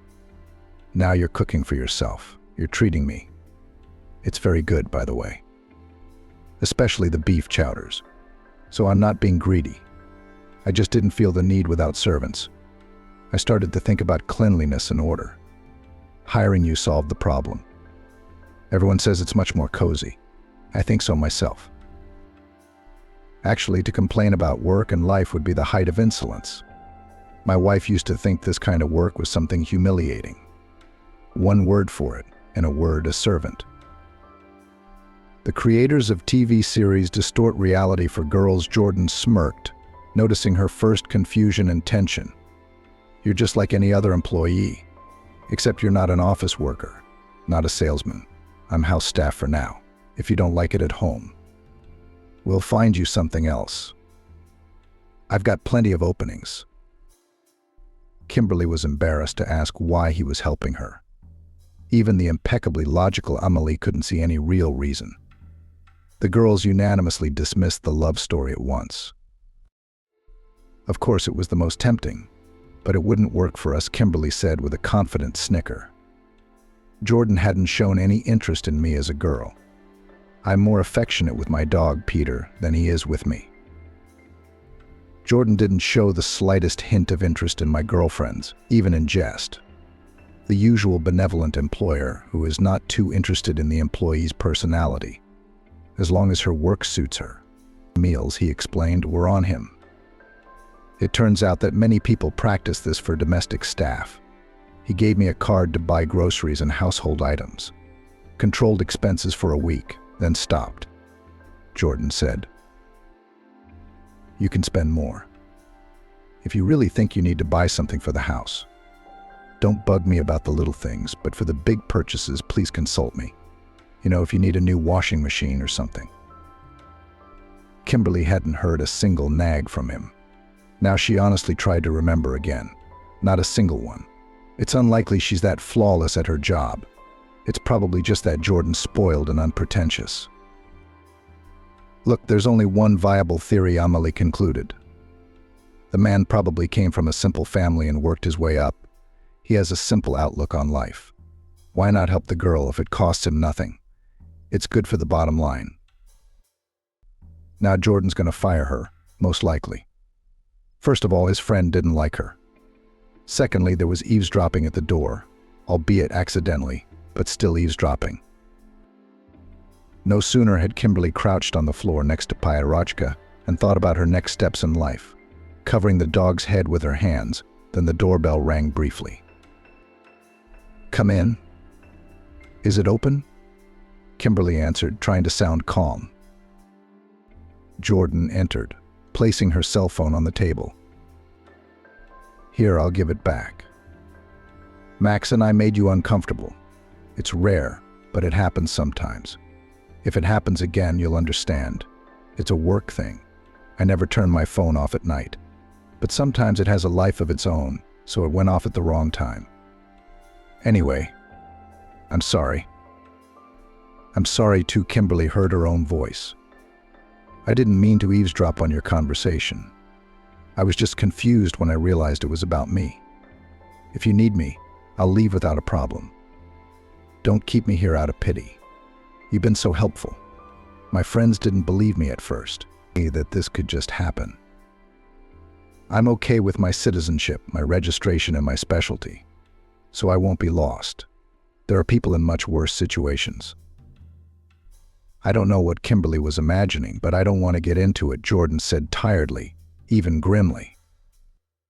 Jordan said, "I just thought I had found someone for a serious relationship. But it turns out I was just imagining things. And you just work your ass off and keep it simple."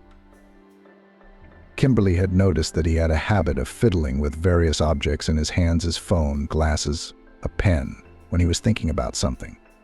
Now he picked up a thin sketchbook from the dining room table, the kind they usually buy for first graders.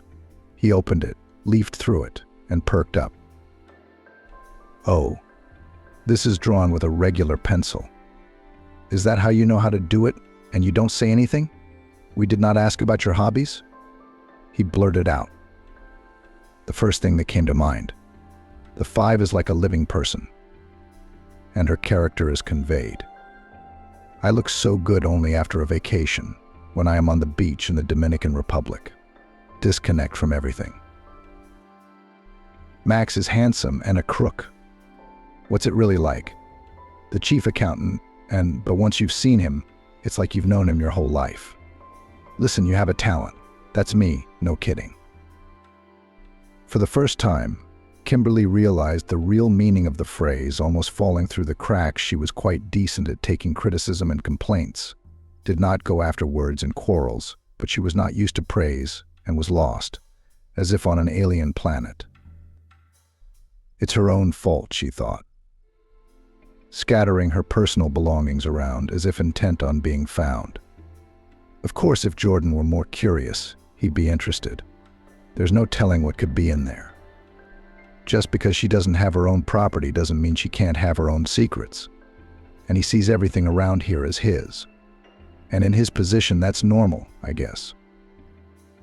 Jordan's casual voice brought her back to earth from her world of thought. I went to the central warehouse, then to the office, and the guests took a cab. And don't worry, it's unlikely you'll see any more of them here. See you tonight. He nodded and left. Five immediately took a deep breath. Kimberly exhaled loudly and was surprised to catch herself feeling happy. Arrogant, haughty Sabrina had imagined in vain that she'd found someone she could twirl around so easily. Jordan said, "She'll have to start looking again. She won't be alone for long. She's too pretty. I'd like to paint someone in some ancient Roman outfit and against a backdrop of rapeseed hills." Until recently, Jordan had hardly ever wondered whether he was lucky or unlucky in his personal life. It hadn't seemed like anything important at all. It'll all catch up later. It's never too late to catch up, he thought. There were always some more important things to do, requiring full immersion and dedication. So there wasn't enough resource for a full-fledged relationship. He was squeamish about professional women. The most expensive escort girls for him were no different from those girls who sit with truckers for one flight. Max tried to change the chief's mind, wanting to involve him in his favorite leisure activity. But he got tired and abandoned his idea. Of course, Jordan had had resort romances. Any of them was pleasant to remember, and he didn't want to continue when the vacation relaxation ended. Max's envy. The boss was a success with spectacular, wealthy and self-sufficient girls, whose lives were too rich and interesting in themselves to be locked in the search for a promising permanent man. In such relationships, no one suffers. They are just for fun and the joy of living. Jordan was happy with his own way of life. If only his parents didn't think he was living wrong and didn't remind him of it. Even his always understanding mother. As soon as the clock struck your 30th birthday, the situation began to change insidiously. Slowly but inexorably. Even yesterday, unconditionally proud of her son, who achieved a lot on his own because he was not distracted by nonsense. And suddenly declared that all this is not too valuable, if for no one, as for no one. Mom, after all, you and your father have a house, 2 cars, you've started to see the world, and I look at you and I'm happy that I was able to provide you with a normal life. It's all great, Jordan. We're proud and we enjoy it. But without all of that, we'd still be doing fine. And seeing you happy is the most important thing to Nicholas and I. Jordan said.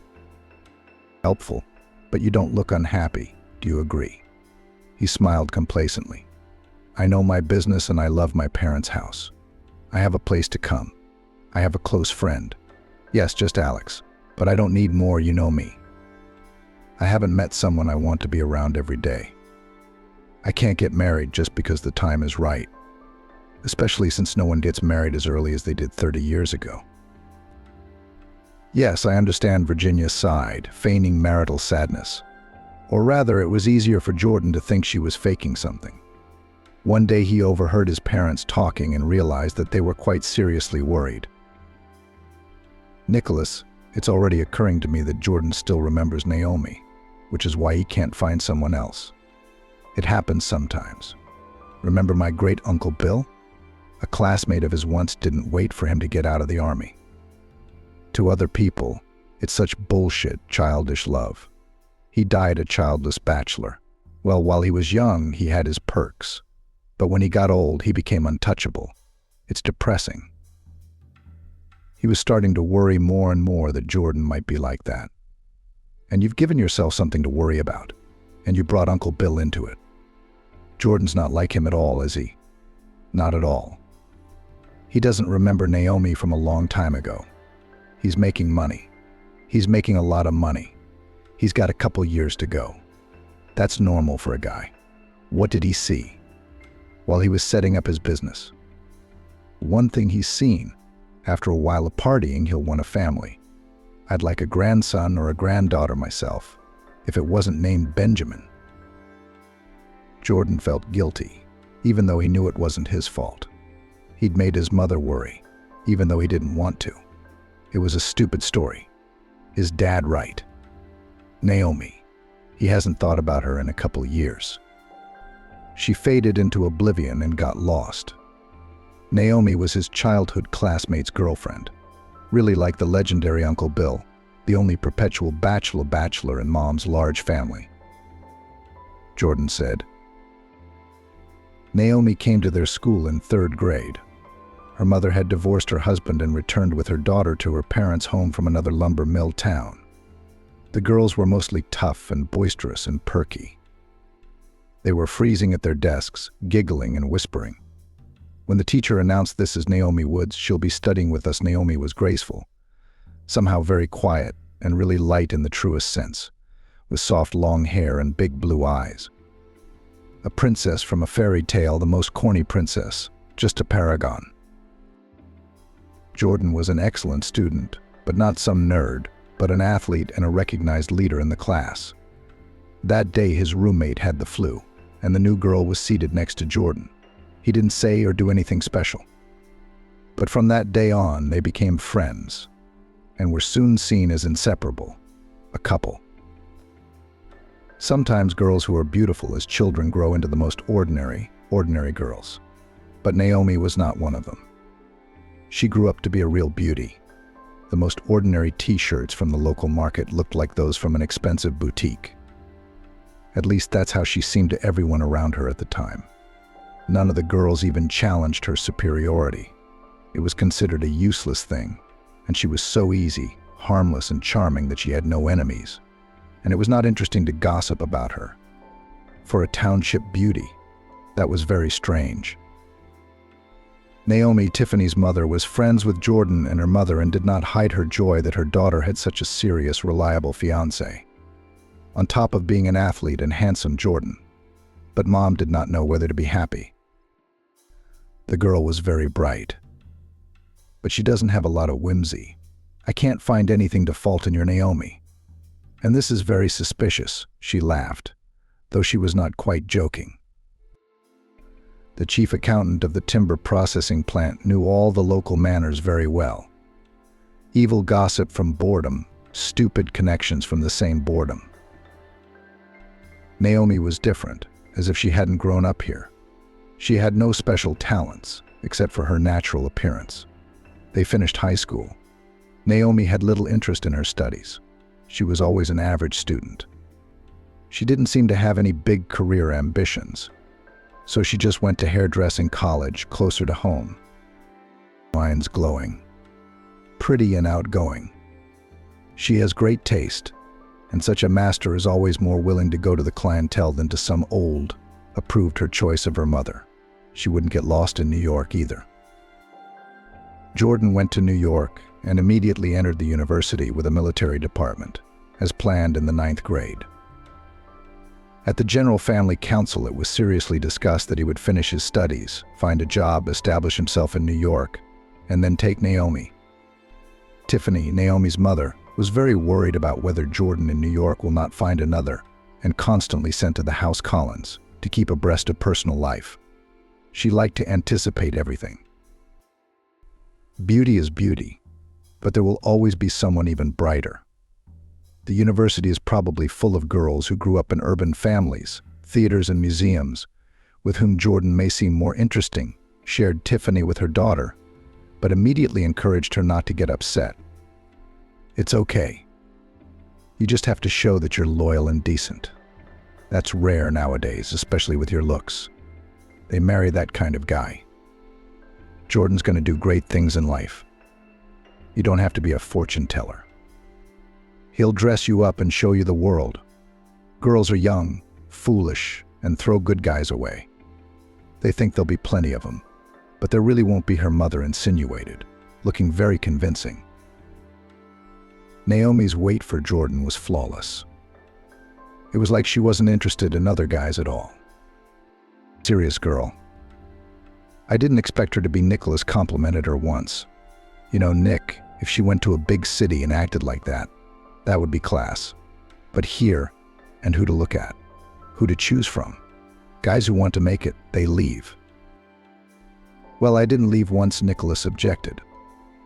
We still had a different upbringing. Tiffany diplomatically justified her husband, who was already regretting having touched on the slippery subject. And she quickly turned the conversation to the topic she had chosen about Naomi. And my future daughter-in-law doesn't even need to look for anyone. She already has a ready and responsible Jordan. All she has to do is just sweep the less than ideal candidates aside. You're going to be a nasty mother-in-law, aren't you? Her husband raised his eyebrows with a sly smile. Am I a good mother-in-law? Tiffany cut him off with a joking threat and waved a piece of food in front of his nose. And she laughed. And whoever doubts it will be bad. Vacation? Jordan had always come home for the first 2 years, but on weekends and short holidays, Naomi had traveled to New York to see him whenever possible. He was already struggling to balance school and work. And Naomi did banquet, wedding hairstyles at home, and she had much more free time. Conductors of trains Boston, New York quickly remembered the fragile, airy blonde, with which followed on the road voluminous bags, bulks with home-made preparations, cabbage and especially pickled and salted mushrooms, which are so fond of her boyfriend. These trips were interesting, and had been from the beginning, when she and Jordan spent evenings together. But they became even more interesting a year and a half later, when Jordan began to make friends and acquaintances in New York, with whom they could spend exciting time. Jordan made a friend, Noah, who had a knack for beautifully organizing anything. He knew the city down to the last detail because 3 generations of his ancestors had lived here. But his father had recently been transferred to some important position in Washington. And Noah and his mother preferred to stay in New York at least until Noah graduated. There was no rush. Naomi quickly noticed that her Jordan was copying Noah's habits, the way he behaved with people. Jordan covered all ideas on the fly and often looked even more winning than his friend.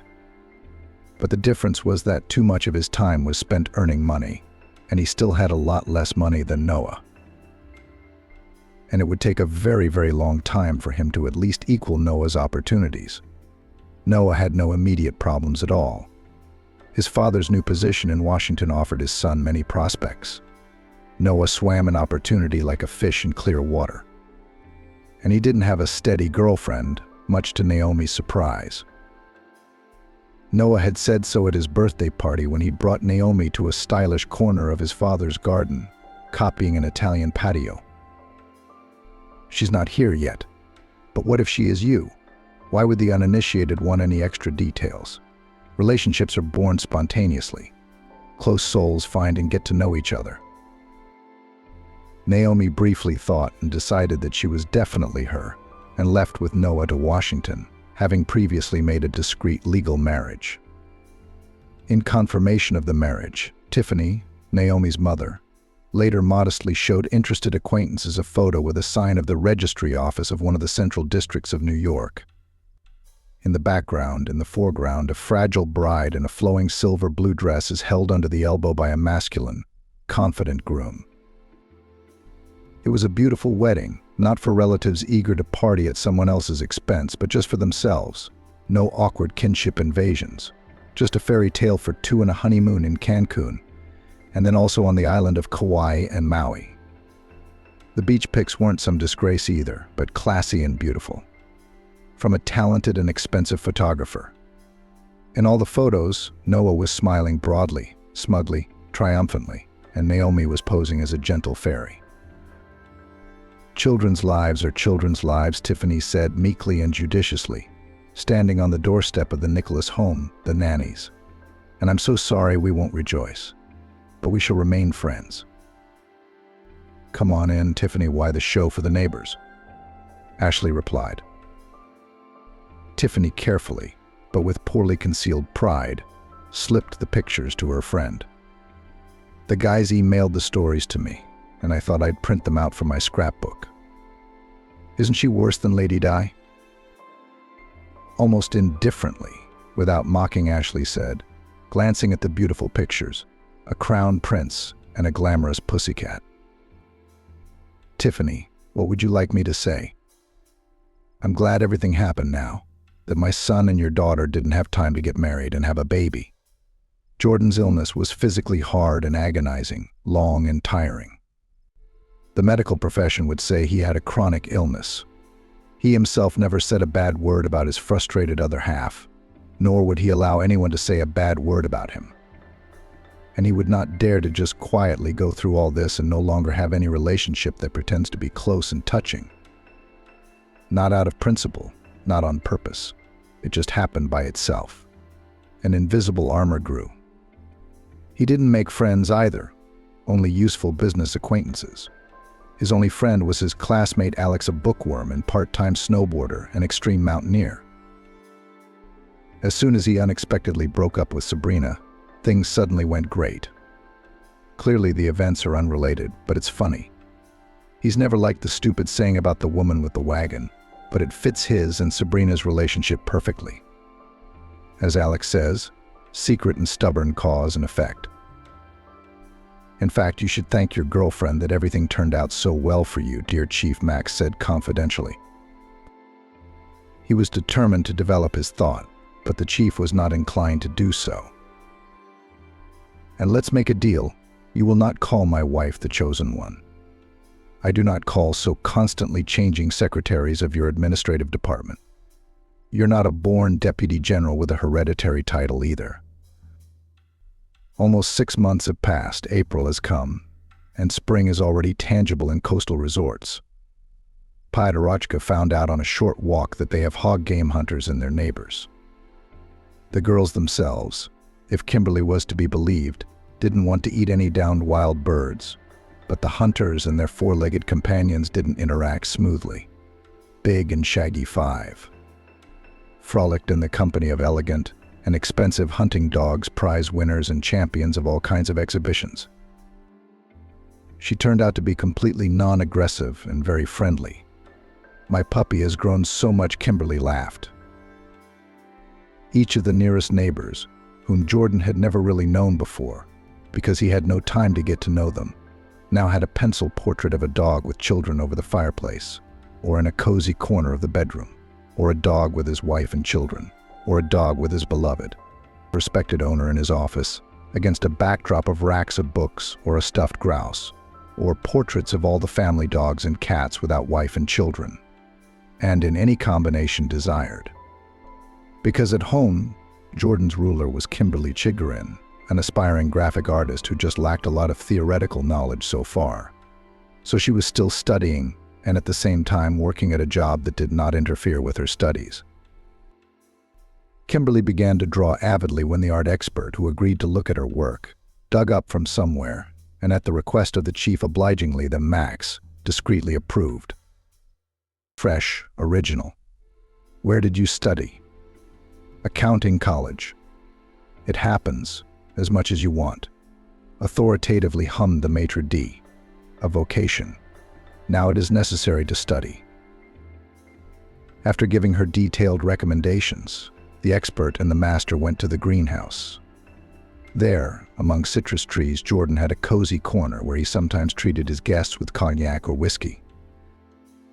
Kimberly went to her cabin, quietly turned the key in the lock, sat by the window, and suddenly cried silently. She couldn't remember the last time she'd been so stupidly upset. It must have been back in high school. The tears were light, not bitter, not even stinging her eyes.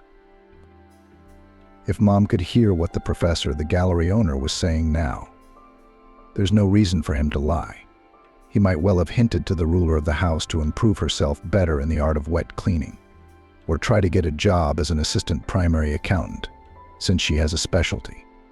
Kimberly thought. The memory brought back to mind the conversation with her mom before the high school prom. Kimberly, I'll say it again, and I won't say it again. Yes, while I feed and clothe you, I will decide where you should go to school. That's not fair. It's my life.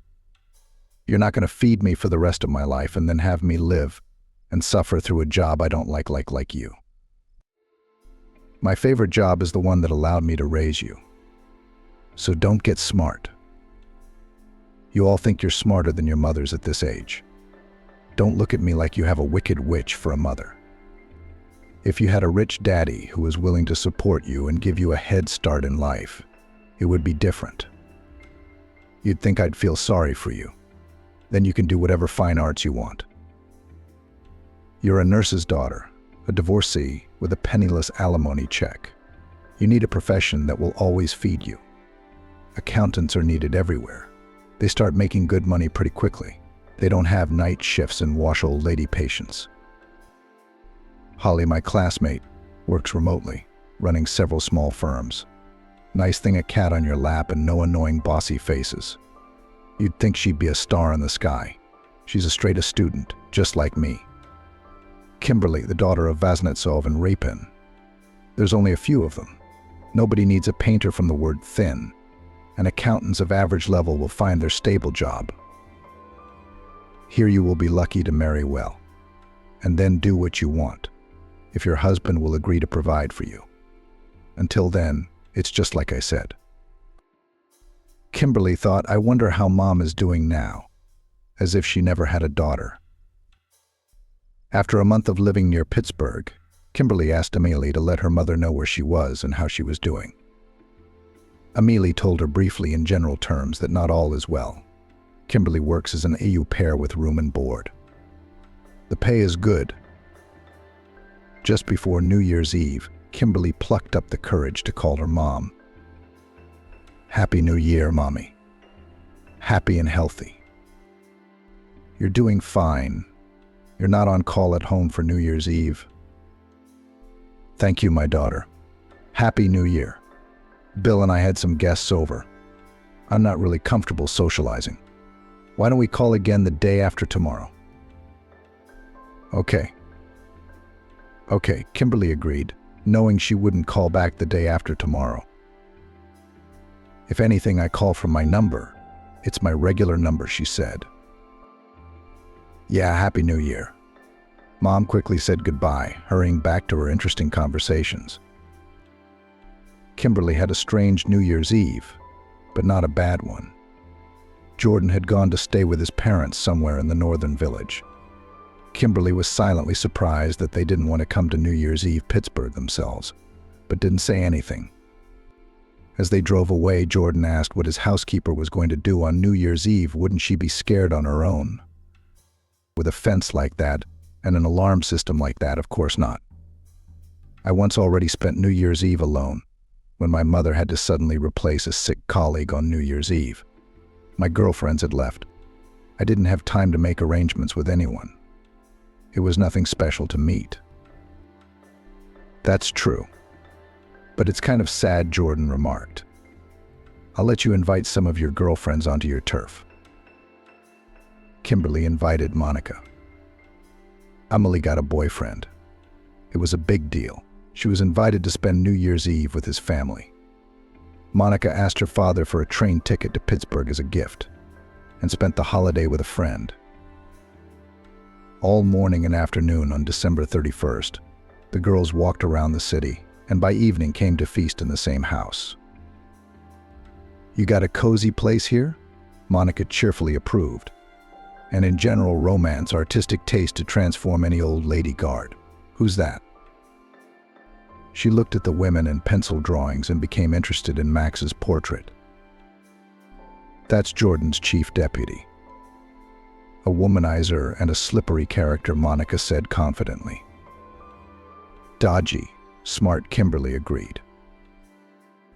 Aha, it's true. My friend is a witch. I wish she was, but she's not, unfortunately. It's just a talent you have. I've always said that, in case you remember. Who's that character that looks like Luke Evans? Monica asked, pointing to the portrait.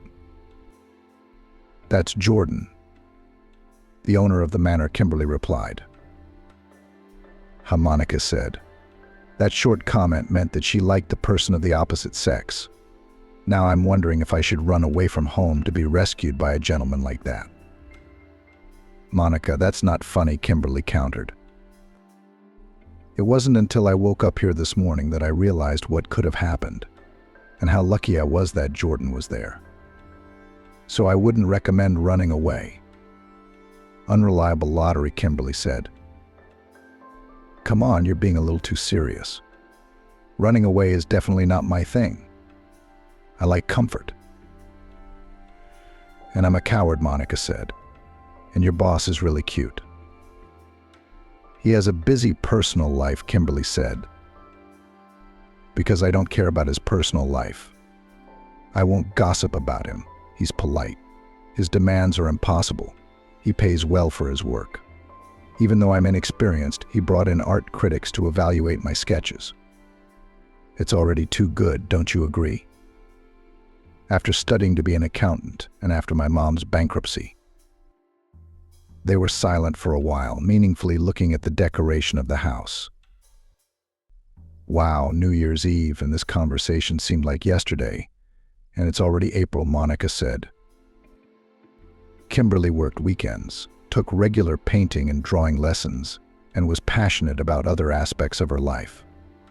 In general, she gave very little thought to it. But on the first really warm day, when it was clear that winter wasn't coming back, Jordan knocked on the cabin in the evening and asked her a puzzling question. Why didn't you remind me? You've been working for me for over 6 months. You should be on vacation by now. 2 weeks. Everything's blooming in the south. Go on a plein air painting trip somewhere. What's it called? Think before tomorrow, what date do you want to go on vacation? We'll agree tonight. He's withdrawn today and left with a really tired gait. It's easy for him to talk about the South. Kimberly had no idea where to go to get enough money for the winter and where it would be nice and not too crowded. She'd even managed to save some money after she'd paid her tuition, because she didn't have to pay for food and lodging. She'd never been farther than her hometown, except for a school field trip to Washington, D.C., after 9th grade. And she always wanted to travel when she dared to dream and imagine her life was going well. Those dreams always involved traveling, having to be honest with her boss that she needed advice. She never got to ask Jordan about the delights of the South. The next day he came home. Unexpectedly early, at 7 o'clock in the evening, he suddenly knocked on the door of the cabin and asked, "May I sit down here, have a talk?" Kimberly was confused by his different appearance and silently pointed to a chair. "Kimberly, would you understand if your vacation had to be pushed back a little?" Jordan said. "No problem at all," Kimberly admitted. "I didn't realize I was entitled to one. Not if you hadn't suggested it." "You're on the payroll," Jordan reminded her tiredly. "We have to do something about your legal illiteracy." "We will," Kimberly said. "We'll do it later. Do you need help now?" "My parents are coming to visit. Do you want them to feel comfortable while I work?"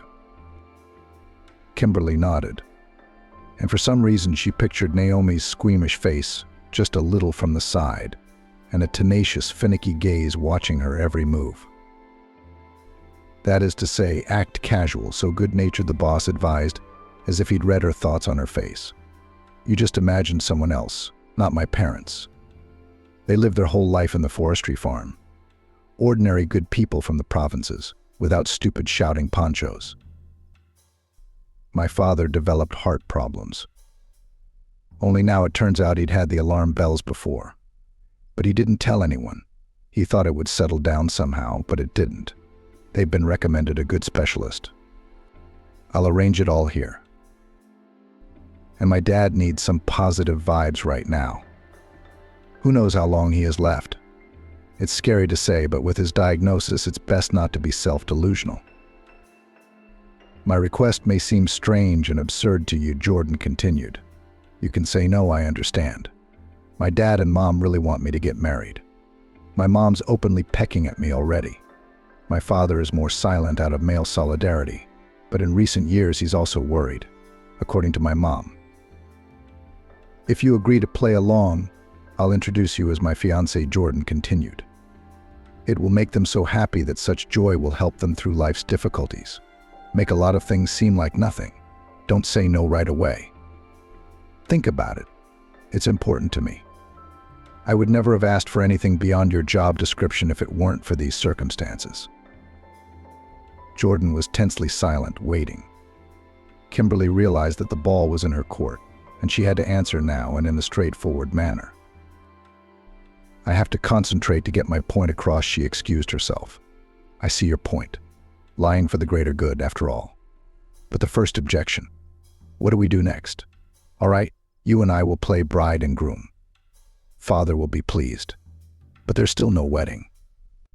And we don't know when it'll happen. Making up a separation, even a peaceful one. He'll be even more upset by such hopes. It's not good for him. You're going to have to really look for a real bride to fix this. And you can't always find one quickly. You know better than me. To the first objection, I'm used to dealing with problems as they come, Jordan said. As they say, if we're scared, we'll be scared. The course of events can draw further strategy. Right now, I just want to give my father and mother the strength to live. The second objection is that I'm not a good candidate, Kimberly continued. You're a wealthy man, Jordan. And I'm not the bride of a wealthy man. Your parents probably envision a girl from a so-called good family, if not a businesswoman. You can't say that about me. You, with all your intelligence, can just not understand it, do not see the obvious signs, but your mom will. This isn't business. It takes a whole different kind of instinct. Jordan's eyebrows went up in surprise, and for the first time that evening he grinned confusedly. That's the depths of psychology. I like your thoughtful approach to the task. And now I have more and more confidence that you can do it, and my parents will really like you. Well, there's all kinds of actresses, Kimberly said with a final argument. Not all stars are high paid. A lot of people need roles and will play Jacqueline Kennedy if they have to. Dad and Mom would be scared of Jacqueline Kennedy, Jordan said tiredly. They'd love a girl like you. I'm not even going to explain why I'm not interested in this right now. You don't have to play anything. Just act normal. Just remember we're in a relationship. I promise I won't get into character enough to let you get too affectionate. But if I just hold your hand, it's no big deal. Besides, my parents are a little old-fashioned, and they don't recognize hugging in public or anything like that. Help me out, please, Jordan asked. Take a month's vacation, wherever you choose, and I'll pay for everything and clean up before you get there, so you don't have to clean up a month's worth of messes. Okay, fine, I'll do my best, Kimberly said, immediately regretting what she'd said. It's like jumping off the Brooklyn Bridge into the water, she thought.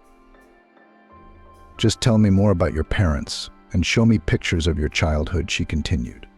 It's strange when a groom doesn't tell his bride about his family. The more I know, the more chances for a successful role. When are your parents arriving? The day after tomorrow. In the evening we meet them, send their things home with the driver, and we go to dinner, get acquainted, celebrate the meeting, make plans. My parents will be here for a week. You and I are both visiting. So you'll have to rethink your daily routine, sleep longer, and by no means grab your usual chores, thinking it's the beginning of a vacation. Stupid.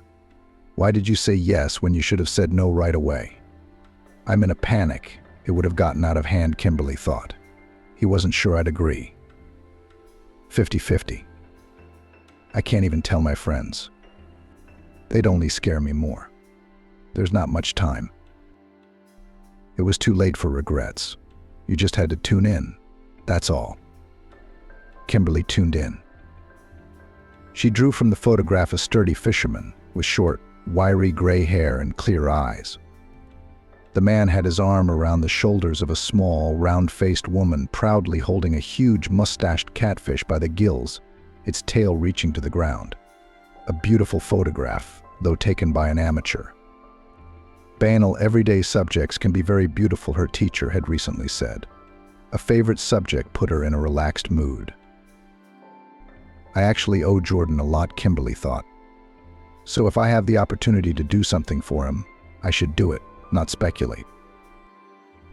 Everything was going great, just like it had. Kimberly could feel it.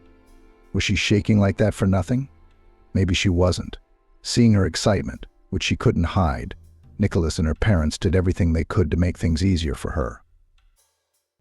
"Let's just have a nice evening," Kimberly Ashley asked quietly in the cozy, darkened lobby of the country restaurant where they'd come for dinner.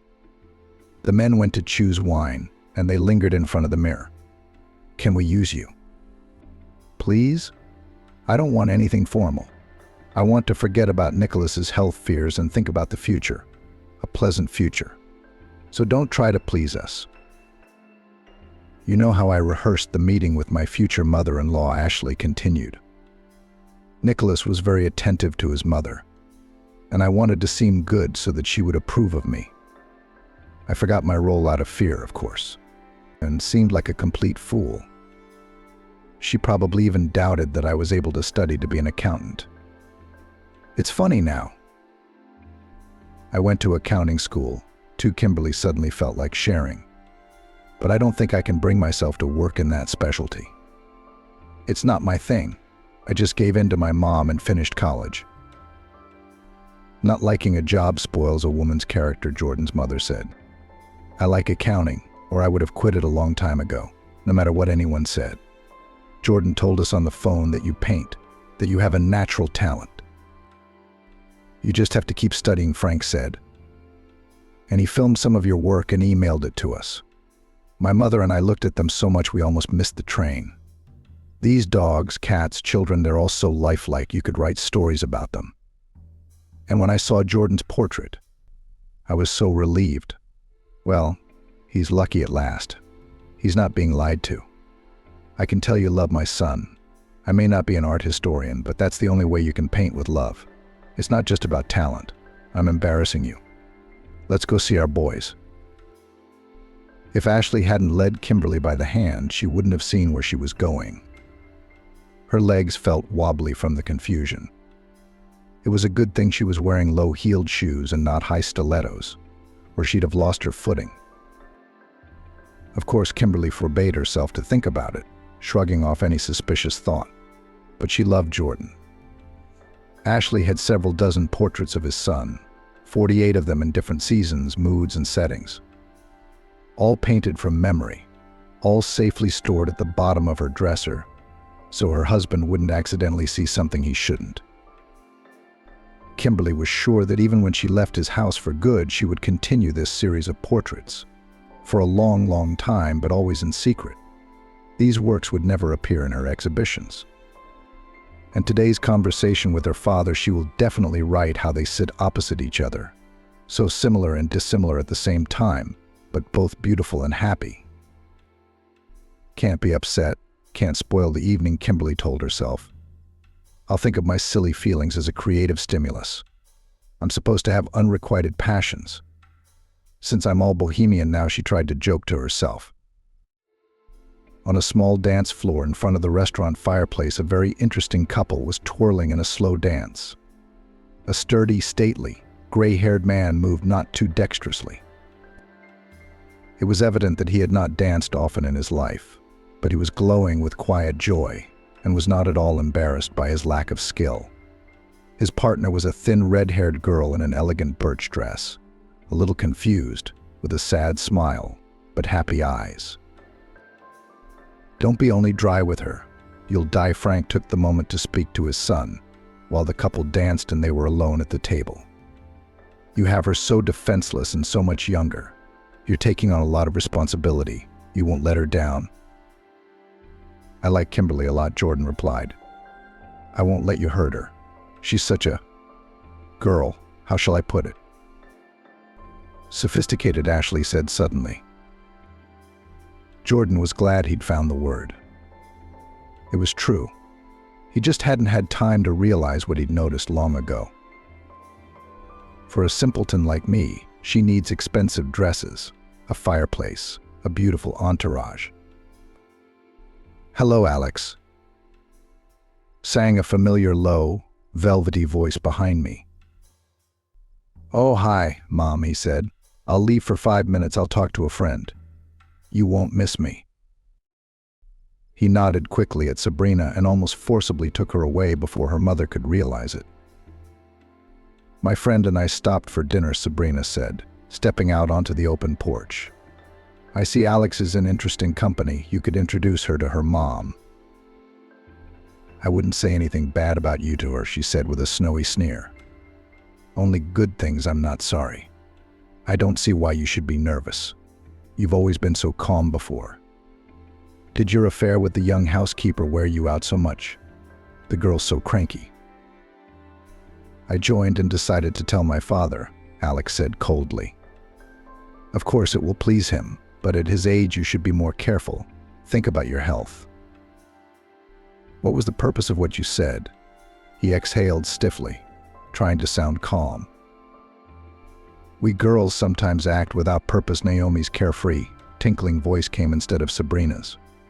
"It was just hurtful to the girl. Very hurt.